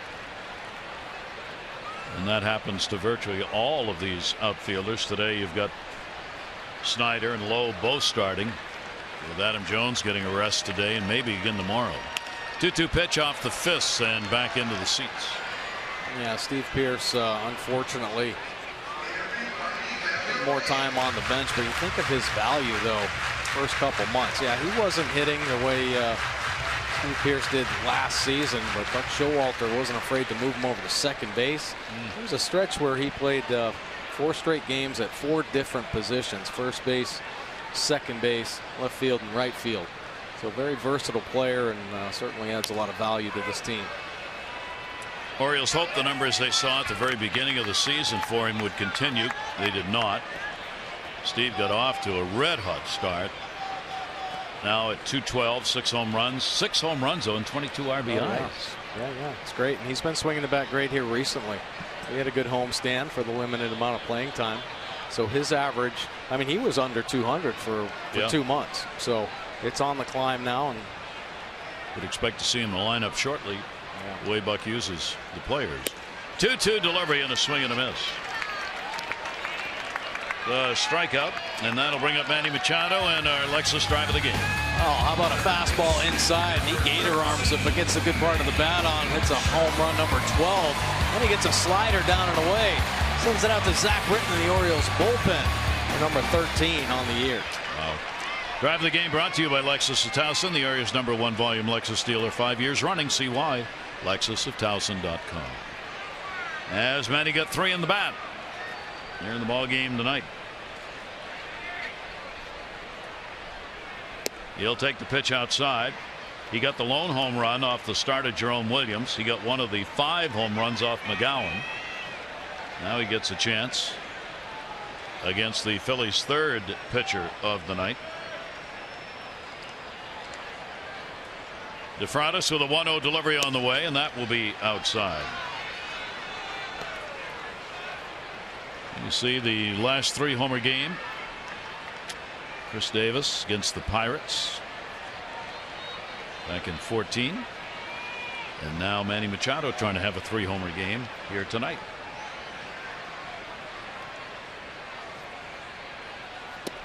The Orioles have to hit a home run here because they've had one every inning. So you got to get 9, at least 9 home runs. That would be a record, I bet. 3-0 count on him. And I'll get one to hit here. It is in there for a strike.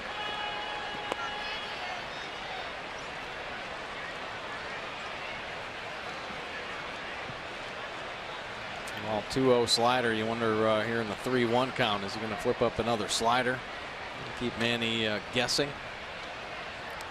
3-1 pitch, foul back. McGowan gave up the 5 home runs.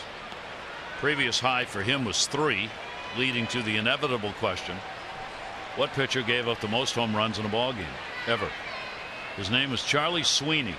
Pitched for the St. Louis Maroons. Gave up 7 home runs to Detroit, to the Detroit Wolverines. June 12, 1886. Ball will be foul back upstairs. I mean, in those days, 7 home runs was the team total for the year. Yeah, right.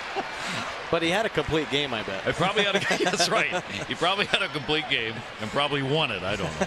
Yeah. 7 home runs in a ball game. 3 ball, 2 strike delivery on the way and outside. 5th walk the Orioles have picked up in the ball game, and 1 on, 1 down here in the 5th inning. And for every Orioles walk, Care First Blue Cross Blue Shield contributes $50 to the March of Dimes. The O's have $7,850. Care First Blue Cross Blue Shield encourages each of us to take that first step towards a healthier and more active lifestyle.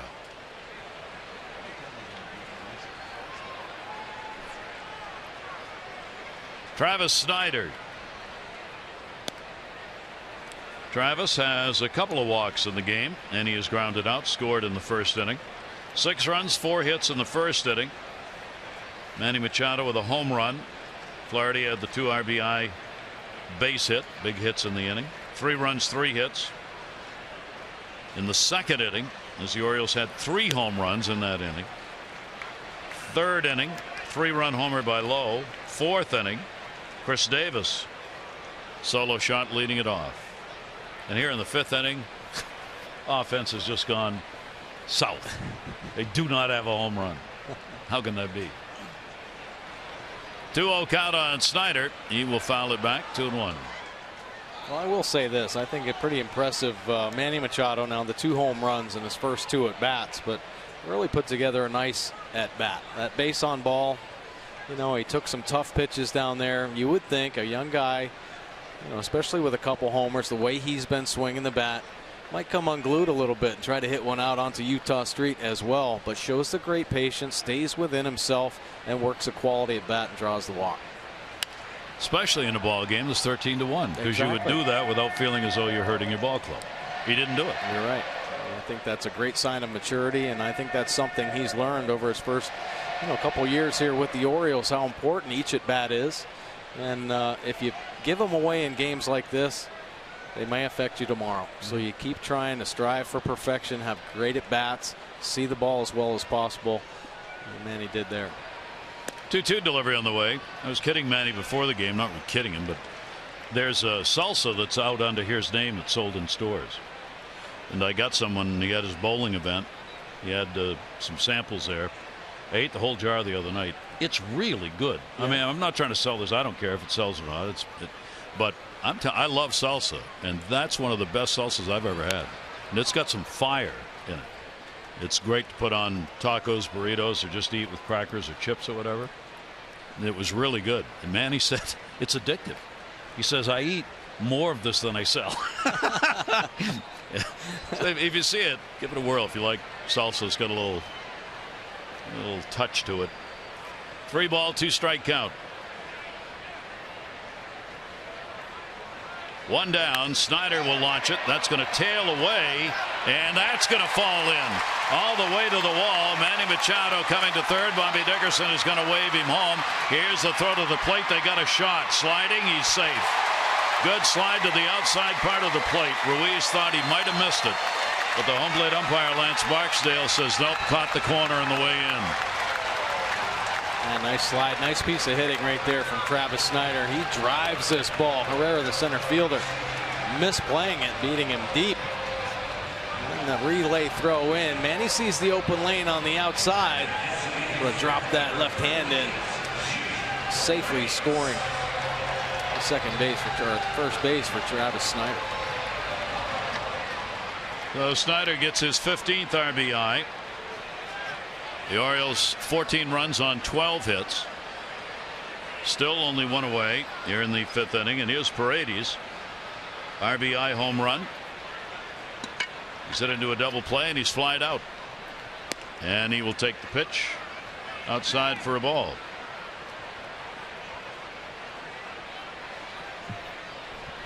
Seven in the home run department and 29 driven in, and keeping that average above the 300 mark. Brady's entered the day with the 10th best average in the American League. Fouls that one off. Orioles are 4 for 7 with runners in scoring position so far in this game. We are in the 5th and another chance right here. I think you like the fact that Jimmy Paredes, still a very young player, got off so hot. You're thinking, well, he's bound to cool off. How's he going to respond? Well, he had his little downtime, but he's responded very well. Stuck with his game plan, continued to work hard, and here he's certainly coming out and swinging it very well. He's been one of the most consistent offensive contributors for this lineup. Big home run in this game. 1 ball, 1 strike count. Snyder off second base, and Paredes will take it up high. McGowan worked 3 in the 3rd out of the bullpen. 7 runs, 7 hits, 2 walks, 3 strikeouts, and 5 home runs. Williams, 2/3 of an inning, had to leave in the 1st. That strained groin. 6 runs, 4 hits, 2 walks. He gave up a home run.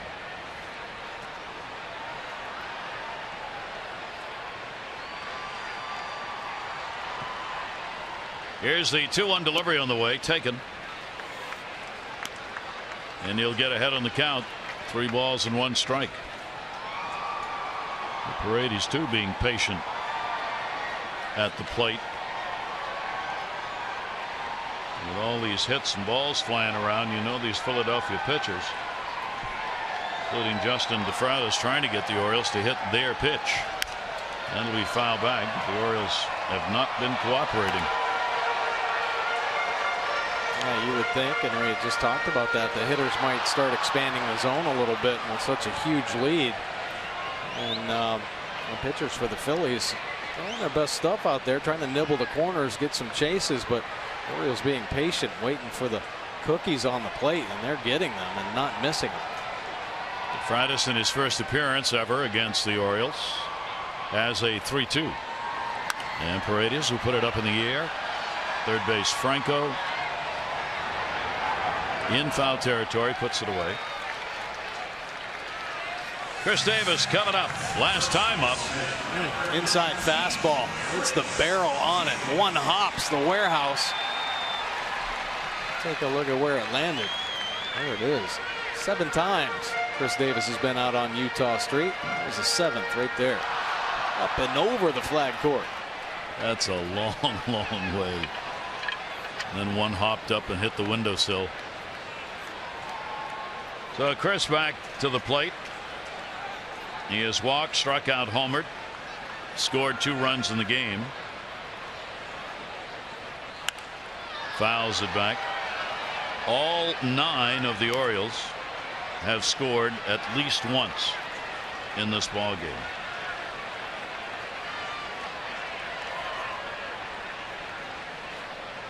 And only Caleb Joseph does not have a hit. He has reached on an error though and scored. 0-1 count. Shift on in the infield against him, and the pitch will be outside. Orioles, of course, are going to lose the DH in the game in Philadelphia tomorrow. Ubaldo Jimenez, Kevin Correa, National League Ballpark, pitchers hit.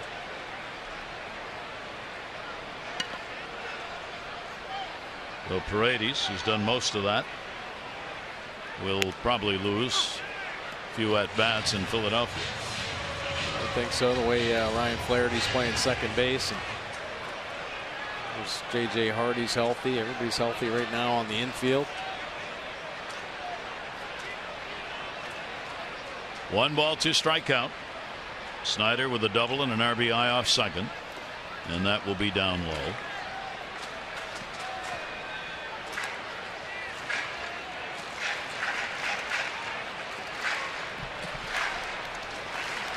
Two ball, 2 strike count. And that's why Manny's got 2 home runs. Jonathan Scope's back in town. You got to show Jonathan. Yeah. Oh, well, he's hitting. Scope saying, well, I'll catch back up to you when I come back. 2-2 delivery, and he got him. So Chris Davis will go down swinging. The Orioles, though, will add a run. Snyder got the RBI. 14-1. Orioles have the 14-1 lead, looking to take the second of 2. Gary Thorne, Mike Bordick You don't get these ball games a lot, Mike. Do you remember playing in games like this and what it's like for a player on either the winning or losing side? Yeah, I've been on both sides, and it's hard. I mean, it's fun if you're the guy that's getting the big hits, and typically if a team is scoring 14 runs, there's somebody in that lineup that's taking an over, so somebody's going to have a tough day. So you have to understand that. And on the other side of it, it's hard to grind through. And you're fighting for a hit, trying to do something to get your team going. Everybody's down right now for the Phillies, and we know they've had an extended losing streak here, especially on the road, but it's tough for them right now. And when the Orioles putting the beating on them right now, 14 runs scored, I mean, there is not a lot of life in that Phillies dugout. Yeah, it's very tough. And for the Orioles, probably might be a little easier if they didn't have to go to Philadelphia and play another 2-game series against them, but they do. I say that only because on the one side, because Philly's playing so bad, you hope you can come away with 4 wins against them in the 4 games. The other side of it is, you beat a team up like this, they're going to remember it tomorrow night in their home ballpark. So we'll see. That's what makes the game. Chris Tillman looking for the win. Pitch will be away. 14-1. Orioles lead it. Out hitting the Phillies 12-3 in the ball game. Well, you know the Phillies play much better in their home park, and you don't know what tomorrow will bring for this team. I mean, who knows what kind of moves may be made. Yep. And all kinds of talk about transitioning through potential trades. Odubel Herrera, double and a run scored. The only run that came in the 4th inning. He led the inning off with a double scored on a base hit by Dominic Brown. Tillman's delivery to him, and that's going to miss outside. And Chris will fall behind 3-1. Working here in the 6th inning. See that pitch count up in the mid-80s. 3-1 delivery, and he's on. That's the 3rd walk surrendered by Tillman in the ball game. As we all know from our great days with Superman, it's a bird, it's a plane. No, it's not. This is from Bill Madden of the New York Daily News. He said, of course, regarding speed up changes, trying to get the game going faster, all the speed up majors MLB could muster couldn't have prevented the 20-second delay in last Thursday's Diamondbacks Giants game in San Francisco. A seagull dropped a chicken finger.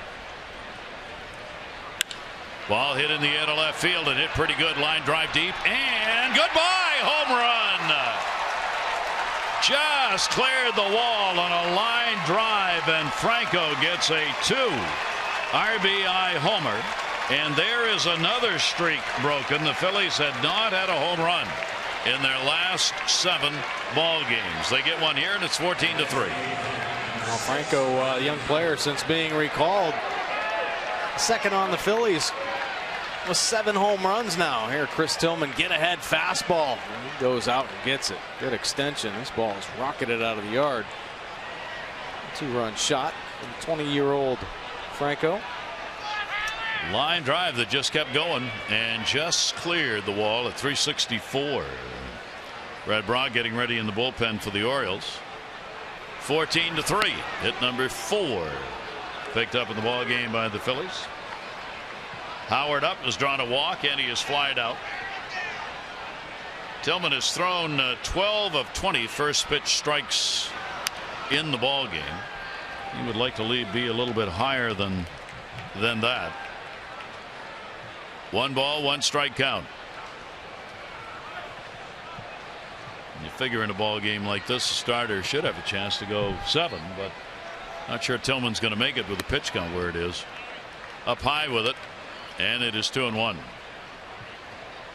Yeah, pitch count starting to mount. One thing that Chris Tillman has tried to overcome is the fact that he throws a lot of pitches too early in ball games, and a lot of it attributed to a lot of foul balls hit off Chris Tillman. And he works the deep counts. You see his pitch count up to 91 right now, and tough 4th inning where he worked 24 pitches, but other than that, pretty efficient.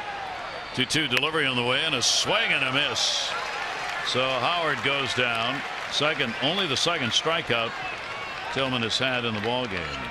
Good pitch. Caleb Joseph wanting the fastball up. Take a look at the Nissan pitch track, and that's where it ends up, right at the top of the zone. Good fastball, 93 miles an hour. Howard can't get to it. Well, we're only in the 6th inning of this ball game. And 14-3. Phillies have used 3 pitchers so far. Williams injured, working only 2/3 of an inning as a starter. Utley will foul it back. So now what's going on? The Phillies are warming up a position player. Jeff Francoeur right there is in the bullpen. He has never pitched before at the major league level, but he could pitch in this ball game. Could. I always hate to see that, especially if it's early in the game. Yeah. Oh my gosh. Yeah, it's one thing if it's one of these extra inning games that goes 17 or 18 innings, but 9-inning game. You got him. Tillman, couple of strikeouts. A couple good answers here after the 2-run shot by Franco. Fastball. Got it up and away from Chris Tillman. Back-to-back Ks. Chris Davis on the right, of course, who did pitch for the Orioles and effectively against Seattle. Jeff Francoeur on the other side, smiling because he's in the bullpen. Probably never seen the game from that angle before. Flaherty's got it. He'll make the underhand flip. Dominic Brown is retired. Home run by Franco brings in 2. It is a 14-3 Oriole lead. With Mike Bordick, I'm Gary Thorne. 14-3. Orioles have the lead. Getting out in front early. Chris Tillman looks like he is done. Handshake from Buck Showalter. After win number 5 against 7 losses in his first outing against Philadelphia. Bottom half of the 6th inning. And the pitch will be taken by Parmelee. So Chris, what an opening coming back to the Orioles. Major league team, first time called up. 2 singles, home run. Orioles had to call him up or lose him to free agency. They didn't want to lose him, so here he is, and he drives one right field, way back. Goodbye, home run. Another one onto the flag court, and Parmelee's got a 2-homer ball game, and the Orioles have 7 home runs in this game.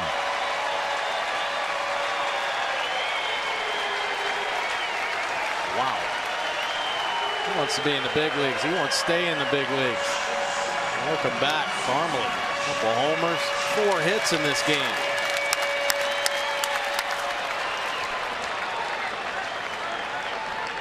A 4-hit ball game. 2 singles, 2 home runs, 2 RBIs, 3 runs scored.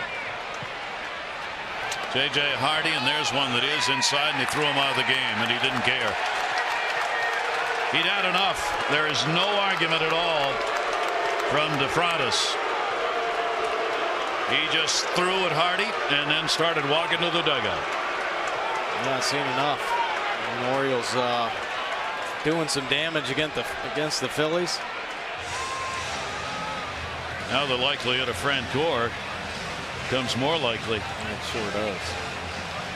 And no, as you see, there's no argument there. Ruiz setting up away. Obviously intentional. He just walks off the mound into the locker room. So here in the 7th inning, now Ryan Sandberg's got to make a decision on what do I do here. He didn't have anybody up in the bullpen. He's got Francoeur out there, but he hasn't thrown. And Bob McClure talking to his pitching coach. For our lottery contestant of the game, Kevin Hollis, what a night. $4,000 so far. Araujo is going to come on. He'll get as many warm-up tosses as he needs. The other thing that drives Buck Showalter crazy. Why do guys coming out of the pen in these situations have to warm up on the mound? They should warm up in the bullpen. In no other situation do opposing hitters get to watch the next pitcher throw 15 or 20 pitches. Buck says, let him warm up in the bullpen, but that's not the rule. So he'll warm up in the mound. Well, the Orioles have added another. They've had a home run in 5 of the 6 innings of this ball game. Parmelee getting one here, his 2nd of the night. While Araujo takes his warm-ups, we'll open our Major League notebook. It's called Techno Baseball. It comes from Yahoo Sports. Jeff Passan. The Rays are going to be the first team to install Kinetrex. It is a markerless motion capture system. Uses ultra high-speed cameras to capture the sort of mechanical data that previously necessitated the placement of the reflective attachments to your body. You used to have to put the markers on, and then it would electronically record how your body movements were. It would. This could revolutionize baseball, offering looks at pitchers' in-game biomechanics instead of those revealed in laboratory settings. The Astros were supposed to have made an official announcement on that today. So instead of having to wire up guys in lab-type settings, they can now find out what a guy's doing on the mound, what the mechanics look like while he's pitching. Well, that's pretty cool. Yeah, that is pretty cool. Heck yeah, might as well use the technology that's out there, and it might prevent injury. Yep, that's what their hope is. Yeah, ultimate goal. Take a look at Araujo. Pitch arsenal. Fastball, slider, change. 14 games, 2.25 earned run average, 12 Ks, 6 walks in his 12 innings of work. Good fastball, 92 to 95. Opponent's hitting 313 though. Righty's up to 375. Lefty's 281. He worked in the ball game last night for an inning and had 2 strikeouts. 1-0 count on Hardy, and the pitch there for a strike. Nobody out. A run in here in the 6th inning. Hardy has had 2 singles, has struck out. He's picked up an RBI, and he has scored a run. He's got a 9-game hit streak going. 1-1 pitch, a looper, and that's going to be a base hit. Soft little liner over the head of Hernandez, and a 3-hit ball game for J.J. Hardy. This copyrighted telecast presented by authority of the Orioles may not be reproduced or retransmitted in any form, and the accounts and descriptions of this game may not be disseminated without the express written consent of the Orioles. And a lot to jump up and down about here in this game, at least for Oriole fans. 14th hit of the ball game. Orioles trying to bring their hit total up to their run total. Flaherty down the line and foul. Bases loaded, 2 RBI single in the 1st inning for him, a walk, and he scored in the 3rd, hit into a double play in the 4th. The Orioles now with the 7 home runs in the ball game have equaled their all-time high for home runs in a single game. And they've got plenty of at-bats left to break it. Flaherty will take the pitch up high from the left-hander.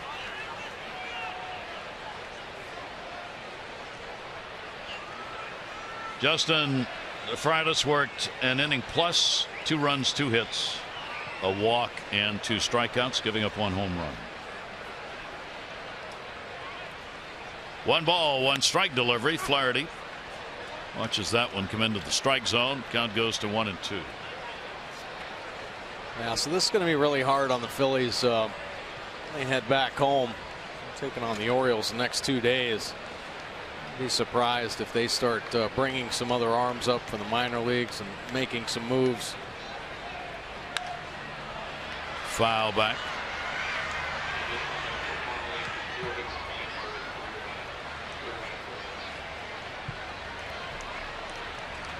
Yeah, they're at a point where for Ryan Sandberg and company, got to do something. I think you've hit a low and then it gets worse and then it gets worse again. So change is needed. 1 ball, 2 strike count. And Flaherty will take that one up and in.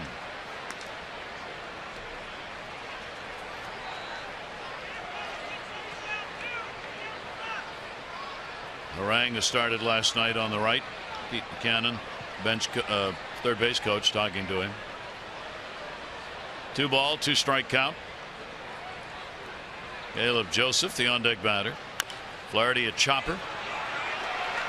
Rajo's got it, makes the throw, and records the out. It will get a runner down. Hardy goes to second base. Pretty good play right there, and by Araujo. 6'6", big guy. Moved around pretty well to get that out.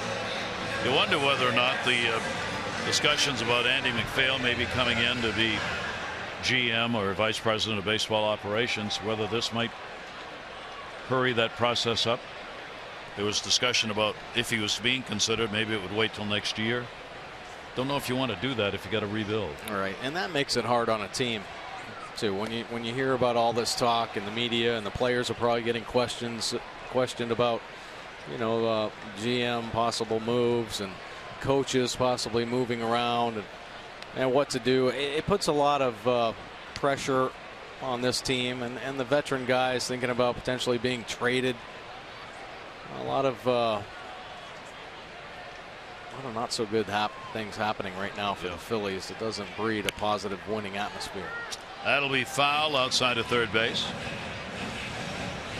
Scott Profrock's the assistant GM right now, longtime Oriole front office man. And whether or not he might be considered, I certainly think he would be. He worked for the Orioles director of baseball administration 3 years before moving on to the Phillies. And it would be if that move was made by Philadelphia, it would be one that would be really by agreement of the people in the front office. It's not really taking anybody's job, because the front office right now, Pat Gillick, who's the president, has said he didn't want to stay very long. He said, I'll work for a couple of years, but I'm ready to be out of this. So he's kind of already told Philadelphia, I'm not going to be there, forever, for another 4 or 5 years, whatever. Well, it's going to take some pretty good baseball minds, Pat Gillick and somebody like Andy McPhail, to really kind of right this ship for the Phillies and get them back to that winning caliber of baseball we saw not too long ago. So a catcher interference call. We've had everything else happen in this game. Why not that? Puts Joseph on at first base. 0-1 count, one down. David Lowe. Ruiz, the catcher interference call in the at bat by Caleb. So he's on for the second time. Once an error, once a catcher's interference. And the pitch will come inside. Lowe delivered the home run third inning, his third. 3 RBIs. He has struck out twice. Araujo with a 2-ball 1-strike count. The Orioles 2 on and 1 down. A run in here in the 6th inning. The catcher's interference will result in an error on the Philly catcher. Second base, Hernandez. Ready Galvis across, no throw. Lowe's great speed down the line to fielder's choice will put runners on at first and third, with J.J. Hardy moving over to third base. I know it's going to be tough doubling up David Lowe. Do what you can. Fortunately for the Phillies, able to get that out at second base. So here's Manny Machado. Home run each of his first times up, numbers 12 and 13. Drew a walk in the 5th and scored, and also has grounded out. Now Machado up, looking for a chance at a 3-homer ball game right here, and the pitch will be taken inside for a ball.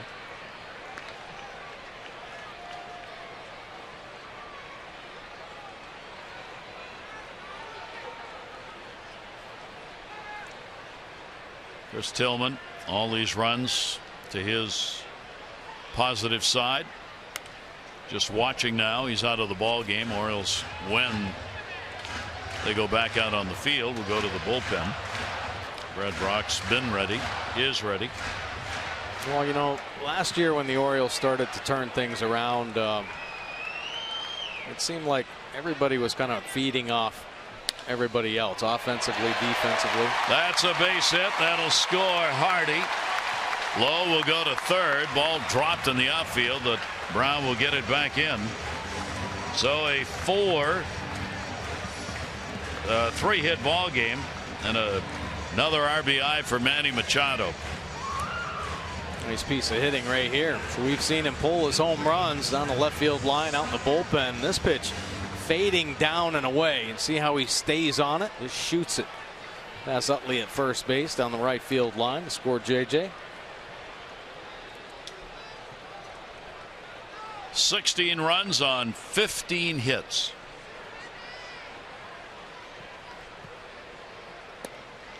And that pitch will be taken for a strike.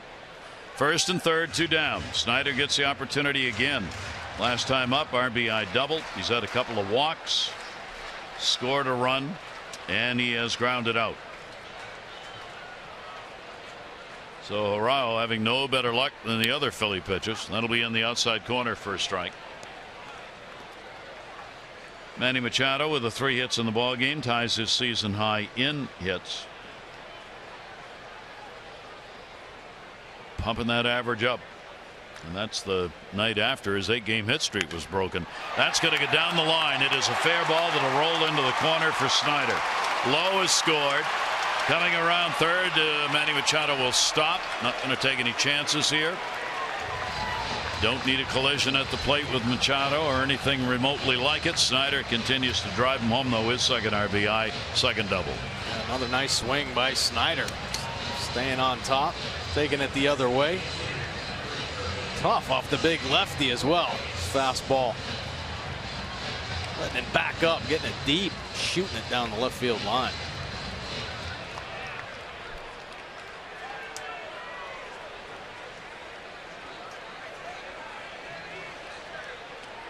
"17 runs on 16 hits. Snyder, a double, 2 RBIs in the ball game. Back to the mound. And Paredes is retired, but only by Utley's grab of an errant throw. So the Orioles add more to it as they pick up 3 more, and it's 17-3. Now Chris Tillman out of the ball game, coming in against the Phillies, looking for his 3rd straight win. And the fastball working right at the top of the zone to get Howard. Utley going down on the fastball, up and away. Chris Tillman went to the fastball 70% of the time tonight. Why? Well, Orioles spotted him 6 runs in the first, had 12 on the board by the 3rd inning. So you see the off-speed pitches still working on him. Breaking ball was sharp early on. Changeup 14% of the time. 6 innings for Chris Tillman. Brad Brock now in 64% fastballs on the year. Very good fastball, mid-90s. Breaking ball, the sweeping slider 11% of the time, and a devastating changeup 25% of the time. This will be his 23rd appearance. 3.90 earned run average, 39 Ks in 30 innings of work. Strikeout pitcher, holding opponents to just a 206 average. Lefties way down to 185. Ryan Flaherty goes to short from second. Steve Pearce comes on to play second base. Hardy out. And the pitch will be in there for a strike. Ashe at the plate. Cody Ashe hitting at 228. Shift on against him. 0-1 delivery on the way. That'll be taken down low. And there is Jeff Francoeur, who's never pitched to major league level. Position player, outfielder. He's warming up as Ryan Sandberg doesn't want to go any deeper into the pen in this game. That'll go to center field, backing up as that ball kept going. David Lowe. Well, you know, shift happens, and apparently it happens more in one league than the other. The American League, you see the number of shifts, the number of hits saved, and the batting average. You compare that to the National League, where the shifts, it's a little more than half. 63 hits saved and a 261 batting average. So the National League, fewer shifts, significantly fewer than in the American League. Now to go to second base. Steve Pearce is right there. Ruiz is retired. Why? I mean, pitchers hit, but I can't believe it would account for that much of a change in shifts. I wouldn't either. I really don't know. Just they don't manage the games that way. Scouting reports maybe show National League's team less inclined to be pull hitters. I don't know. Well, you think with the pitcher hitting, there might be more small ball, I think, in the National League. So you have to keep your defense honest. Everybody can potentially lay a bunt down or work a hit and run, so your defense has to be more in line. Oh, good point. Brad Brogg delivers. It is in there for a strike. Freddie Galvis up. Base hit. He has grounded out. Franco's had the 2 RBI homer. Dominic Brown's had the RBI single. Caleb Joseph felt that one. Got him off the left shoulder. Might rather take one on the forehead with the mask than up in a area that isn't completely protected. Take a look at the foul ball, actually off the chin, then the shoulder. 0-2 the count.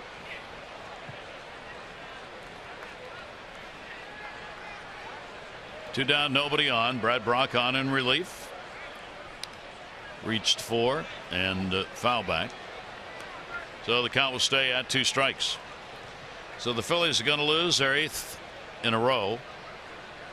Their 12th in a row on the road. They have the worst road record in the majors. It will be 27-28 when this game's over. Long foul ball out of play.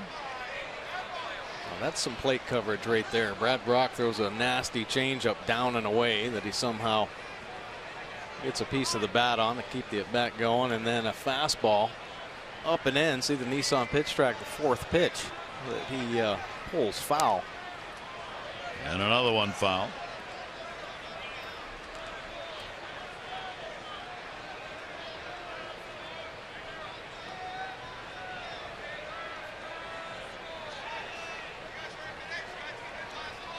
Brock ahead on the count here, 0-2.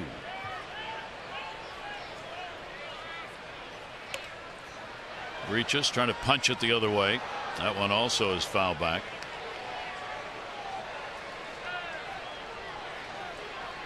Brock making some good pitches, starting to mix everything up, but Galva's still fouling him off, battling tough right now. Here's the 0-2 delivery, and that's going to be foul back.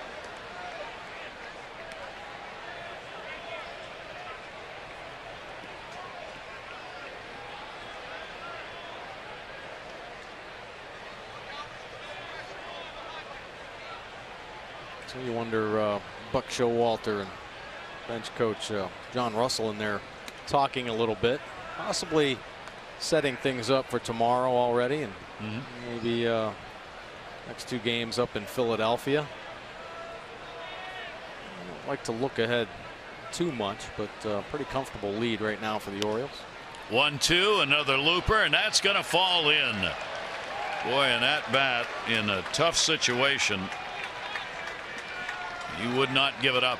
Freddie Galvis picks up the base hit. He's 2 for 3 in the ball game, a 2-out single. And Brad Brock threw everything up there. Galvis kept expanding, fighting, finally able to get enough on it in fair territory to pick up a base hit. So at 2 down, Phillies get a man on here in the 7th inning. Cesar Hernandez, a leadoff batter, a walk. He's hit into a double play, and he is flied out. He's had a couple of hits now, 6 at bats in the 2 games. That's going to go to third. Machado over, and that'll be the inning. No runs, 1 hit, no errors, 1 left. 7th inning stretch time here at Camden Yards. The Orioles on top, 17-3. Well, here are the position players who have pitched this season at the major league level. Yeah, quite a list. Surprising. Mike Davis, David Ross, Clint Robinson, Garrett Jones, and Jesus Sucre. And here is Jeff Francoeur. Last season pitched in AAA El Paso, 8 games, 3.68 earned run average, so no stranger to the mound. Had 5 punch outs, 4 walks. Now Francoeur known for the strong arm in the outfield. See if it translates to the bump. Francoeur, 31 years old, works out of the stretch, and his pitch will be taken for a strike. Nolan Reimold is the pinch hitter for Chris Davis. 0-1 delivery. 89 miles an hour. That's pretty good. Yeah, really good. Ryan Mattis in the bullpen for the Orioles. Chris Davis launched one onto Utah Street tonight. We're coming out, and Francoeur in his first major league pitching appearance gets a strikeout. There you go, not wasting any time. 3 pitches, a good 2-seam fastball, and then here maybe the slider. Tumbling in there. Of course, Nolan thinking that all he's going to throw is fastballs, so a little fooled by the off-speed pitch. They can't laugh or smile because of the score, but they are kind of smirking over there. Here is Chris Parmelee. Parmelee, what a night. Orioles activating him today. He's had 2 home runs, 2 singles, 2 RBIs, 3 runs scored. His first major league game since last season, called up from AAA Norfolk. 2-0 delivery on the way by Francoeur. That'll miss outside, and the count goes to 3-0. Well, you know, manager in AAA Ron Johnson and hitting coach Sean Berry very happy for Parmelee.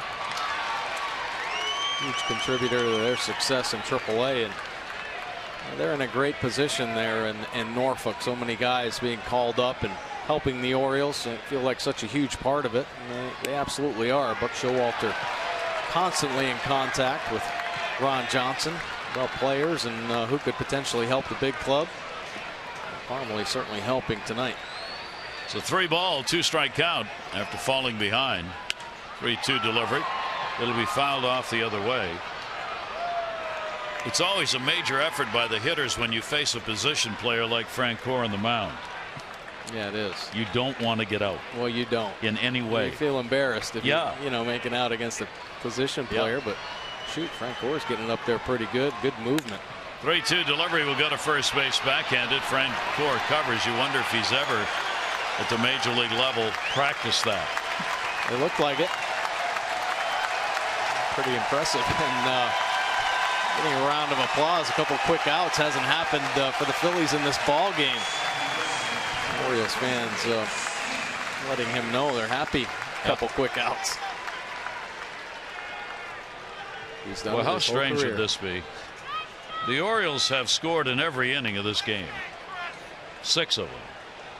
They've had home runs in 5 of the 6. And the non-pitcher, Jeff Francoeur, is trying to retire the side in order. And the pitch will be taken for a strike by Steve Pearce, who will get his first at bat of the ball game.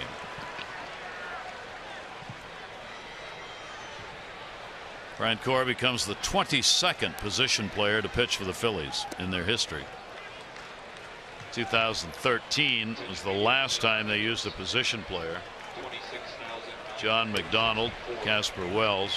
You know, Ryan Sandberg is just really unhappy to have to do that here. Pitch is inside. Well, I think the fact that Francoeur pitched, I couldn't believe it, 8 games last year in AAA will certainly help him, I think, as far as his recovery goes. But that's what managers worry about when they put a position player on the hill. It might look easy. I mean, Francoeur's thrown from the outfield his whole career, so shorter throw might feel a little bit better, but it's different throwing on the hill. He's going to feel it in his arm tomorrow, and nobody's warming up in the pen. The rest of this game might be his. And how about there's another position player pitching tonight? Washington leads Tampa Bay 14-1, and Jake Elmore is pitching for Tampa. Hey. Wow. 2 in 1 night. 2-ball, 2-strike count with 2 down. Shattered bat. Shortstop. I'll be darned. A big mercy on that one. The first 1-2-3 inning a Phillies pitcher has had, and it's the position player, Jeff Francoeur, who gets it. Take a look at tomorrow's starters. Ubaldo Jimenez having a great year for the Orioles. Nice bounce back year. 4 wins with a 3.19 earned run average. He's going to be swinging the lumber tomorrow. He'll be facing Kevin Correa. This will be his second start. Now, the Orioles familiar with Correa. He pitched for the Twins and actually pitched very well against the Orioles. Brian Mattis now in. Take a look at his pitch arsenal. Mid mix here. Fastball 47%, breaking ball 31%, and the change 22%. 3.15 earned run average. 18 punch outs in his 20 innings of work. 12 walks for Brian. Opponent's hitting 250 overall. Righty's up to 282, but the lefty's down to 212. A fly ball pitcher. 73% of his outs recorded in the air. Nolan Rimo is going to play in right field. Chris Parmelee goes to first base, and Paredes goes to third. So the Orioles give up their DH. And Manny Machado will be out of the ball game. 0-1 count.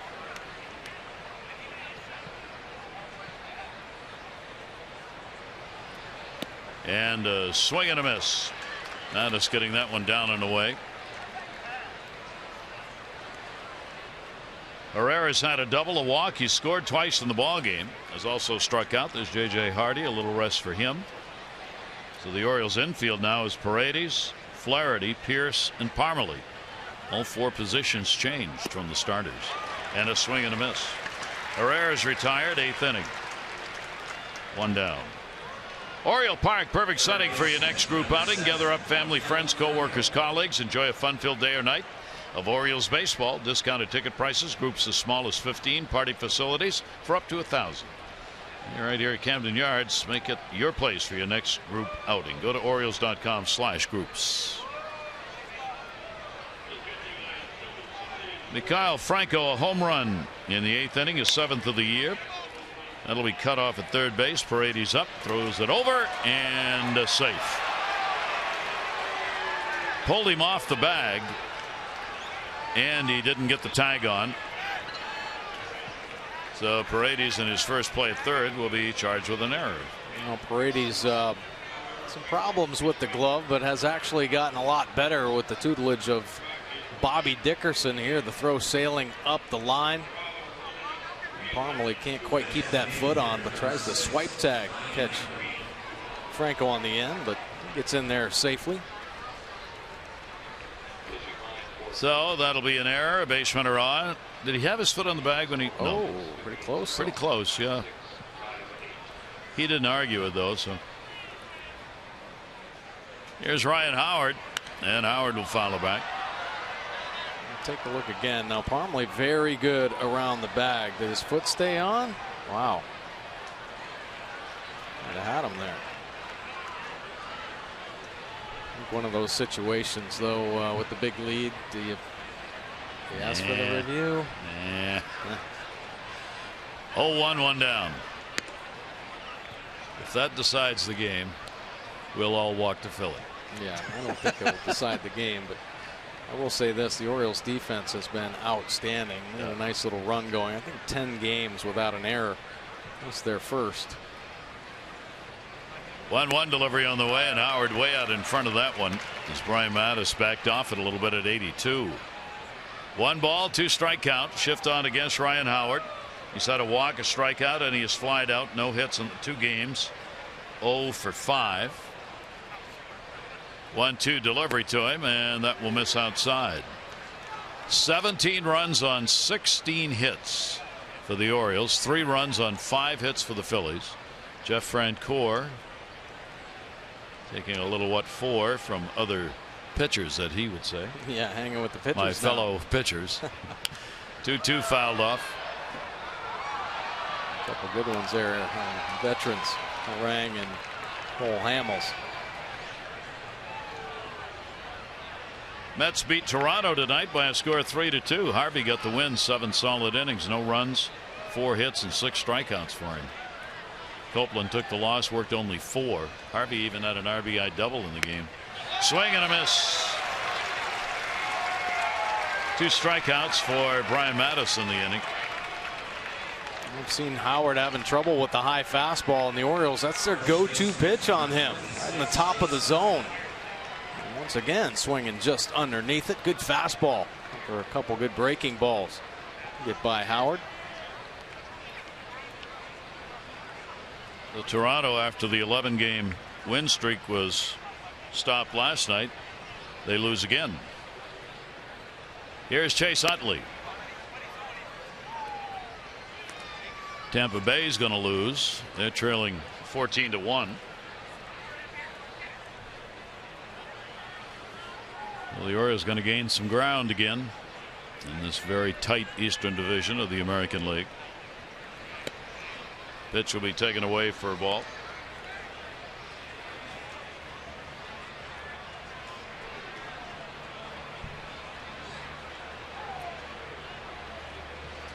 Looks like the Yankees are going to lose tonight too. 8th inning, 11-2. Marlins ahead of the Yankees. Big scoring games tonight. Fouled away. So the way it's going right now, the winners in the East tonight are going to be the Red Sox and the Orioles. Orioles will be 2 games out of first place with Tampa Bay and the Yankees ahead of them, but only by a game. 2-1 strikeout pitch on the way, and that'll be off the fist behind second base. Paredes is there, and he'll make the catch. That'll do it. No runs, no hits, 1 error, 1 left. We go to the bottom of the 8th inning, 17-3 Orioles. 17-3. Jeff Francoeur working in his 2nd inning of relief, and it's hit by Ryan Flaherty. Another one way back, and goodbye home run, and the Orioles have a new mark in their history for home runs in a ball game. It is 8. Pretty amazing stuff. Either we're watching this Orioles offense. We'd like to see. Knew they were going to be a threat offensively. Great contributions from everybody in this lineup. So there goes Jeff Francoeur's perfect line. Ryan Flaherty getting on the fastball. How much center cut. Still got to square it up, and that is a deep shot center field. That hit him. Caught him on the elbow. Francoeur not intending to do that, but that's one of the problems when you have position players pitching. It doesn't necessarily mean they're going to have a lot of control. Boy, this has been quite the night for Joseph. He's the only one without a hit, and he's reached 3 times on a catcher's interference, an E2, on an error on the third baseman, and now he's hit by a pitch. It's a tough way to stay on. Right. Well, with 8 home runs and a new Orioles record, Kevin Hollis, our Maryland lottery contestant, $4,500 tonight. Pitch will be taken up high and away. My good friend and longtime broadcast partner Tim McCarver used to say there should be a rule in baseball that position players are not allowed to pitch.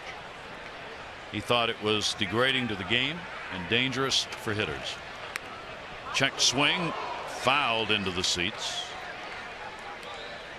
I don't know if I agree, but I'm certainly no more than ambivalent about it. Yeah, well, I know it can be dangerous for opposing hitters, but I think it's dangerous for the position player too. I mean, you've heard about position players that have pitched and then and never being the same. Hurt their arms. And the last position player to pitch more than an inning was Chris Davis back in 2012. 2-1 delivery on the way, up in the air, right center field. Brown, Herrera, center fielder wants it. He's got it. Low retired. Runner at first, 1 down. Caleb still kind of in some pain over there. Takes a beating every night anyway, being behind home plate. So Matt Wieters is hitting for the pitcher. The Orioles gave up their DH, so Brian Mattis was actually in the leadoff spot. Tommy Hunter will be coming on to pitch, and Wieters pinch hitting for the pitcher. We're starting to get into the National League game before we even get to Philadelphia. Right, good practice for Buck. 1-0 count and 1 down. And the pitch to Wieters will be taken away. Matt, of course, has had a great start since coming back. Joseph over there at first. Couple of home runs, 7 RBIs, 0 for 1 as a pinch hitter. Francoeur's delivery will miss, 3-0. Ryan Sandberg is literally over there praying Francoeur can get through this without hurting himself and get through the inning. 3-0 pitch, and he walked him on 4 straight, and believe me, he didn't intend to do that. Look at most home runs in a game since 1954. Tonight, setting the record with 8. And 7 3 times. May 17th back in '67, back in '85, and 2012. Most recent 7 home run output. But pretty special night tonight. Orioles bats coming alive. They've started to heat up last couple of weeks.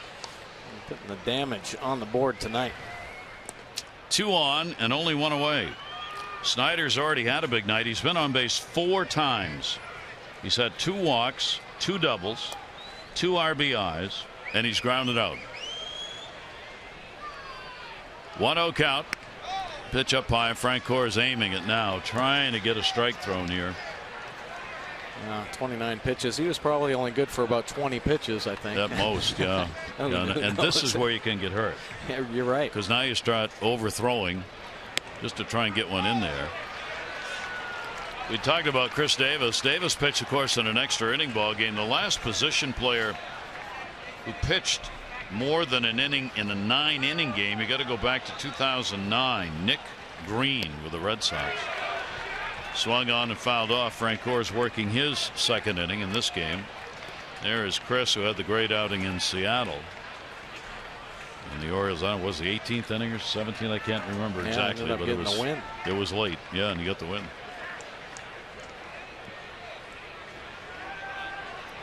2 ball, 2 strike count. Runners off first and second.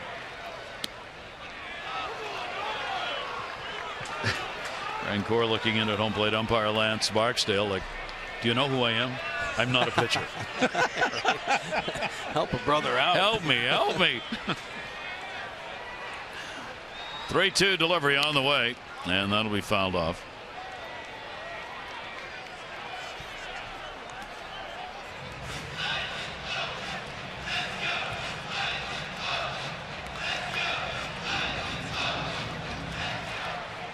$18 runs in the ball game, ties a season high for the Orioles. Lots and lots of numbers in this one. Snyder fouls it back. Count stays at 3-2. He's looking to have a 3-hit ball game. Brady's waiting on deck. This will be the 8th pitch of the at-bat. You see McClure on the right's the pitching coach talking with the manager, and they're concerned about Frank Core. They've got nobody warming up, and you see Ruiz went out to ask him, and you saw Frank Core say, I'm okay. But this is a tough time for everybody. Nobody wants him to get hurt out there. Right. Well, even his teammates, going up, making sure he's okay. And veteran Chase Utley there. Want him going down. I mean, he's done a lot for this team, playing pretty well in the outfield. Veteran player, one of the veterans that they can look to, some leadership.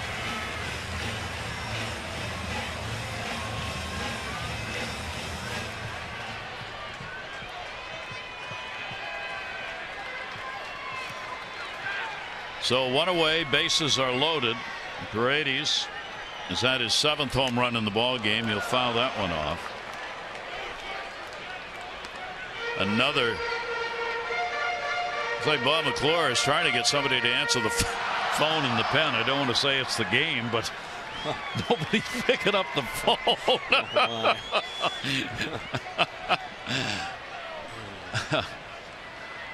Frank Core's delivery. Tried to throw something off speed there. Will miss outside. Rod Nichols, the bullpen coach, is down there right next to the phone, but it's obviously not ringing. It reminds me of that old country song, if the phone's not ringing, it must be you.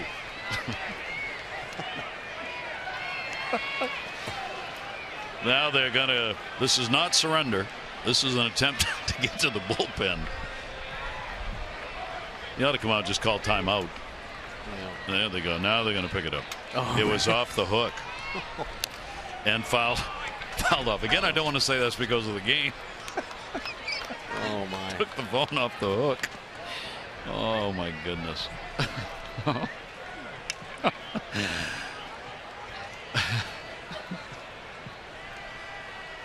1-2-1 down. Oh my, bases loaded, back near the wall and held on to. Asham goes back to get it, It'll be an RBI. Caleb Joseph will score from third. Second RBI Paredes, and he missed a grand slam by that much.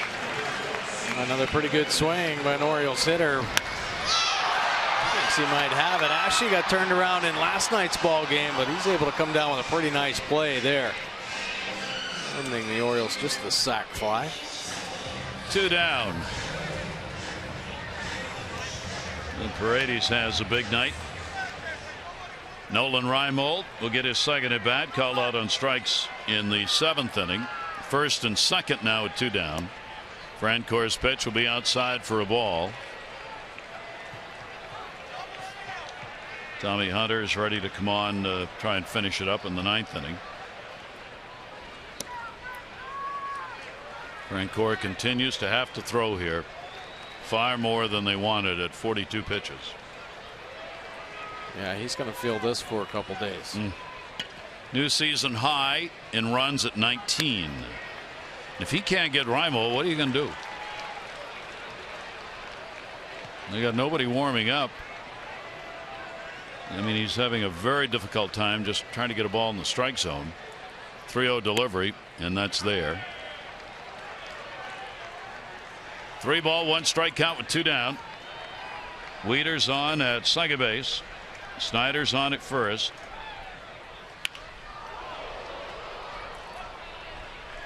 They both reached with a walk. And obviously the phone call did not result in anybody getting up.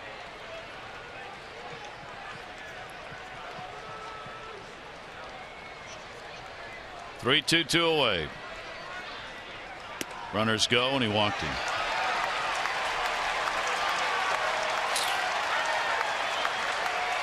So the bases are loaded again, and McClure is going to come out. Their pitching coach, former pitcher himself. 3 walks in the inning, a home run, and a hit batter.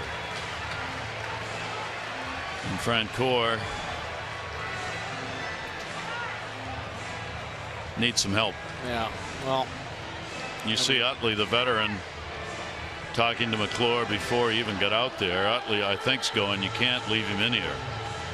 Utley's the one with the 2 that you see talking. Right. I mean, it's very admirable that Francour out there really taking one for the team, but my goodness, a lot of pitches thrown. See Utley shaking his head like, can't do this. He's their team leader. Francour wants to stay. Utley's not very happy about it. They haven't got anybody in the bullpen. Maybe Utley will take the ball. I mean, seriously, I think he would if that's what it took. Francour is just being given a breather here. At least he's smiling. God love him. 19-3 here in the 8th inning. 2 runs in. Utley just shaking his head. McClure. They're going to get somebody up. Papelbon, you see, is sitting there, their closer.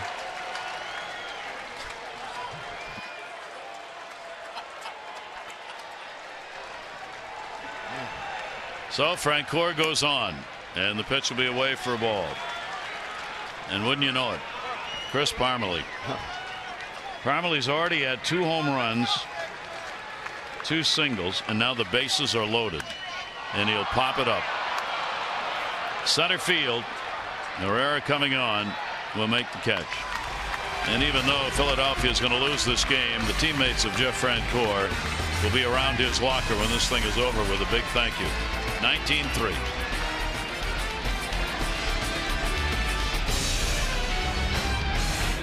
Gary Thorne and Mike Bordick, and memory making night here at Camden Yards for the Orioles offense with a 19-3 lead.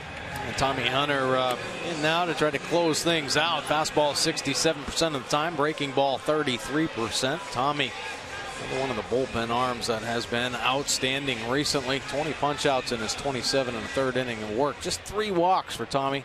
3.62 earned run average, holding opponents to a 260 average overall. Righties 232. Lefties up a little better at 292. Even distribution of outs. Matt Wieters is going to play at first base. came on to bat for the pitcher. Brian Mattis stays in. Tommy Hunter will get the strike in. Mattis worked an inning, had a couple of strikeouts. Brad Brock an inning, 1 hit. Chris Tillman will get the win, 3 runs, 4 hits over 6, 3 walks, 3 strikeouts. Jerome Williams is going to take the loss in this game, even though he worked only 2/3 of an inning. He gave up 6 runs, 4 hits, had to leave the game, strained groin on the play at the plate, and then came the bullpen. 1-1 delivery is going to be a base hit. So here in the 9th inning, Dominic Brown picks up a leadoff single. Latest voting numbers into the All-Star game. Several O's in the running. Vote now. Adam Jones, Manny Machado, rest of your favorite birds at Orioles.com/voteorange. You can earn ticket discounts, the chance to win an autographed All-Star game jersey. You can vote up to 35 times with each valid email address. So vote orange and get the birds to the lineup. That's Orioles.com/voteorange.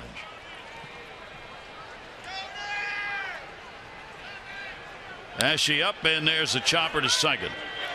1. Not in time over to first.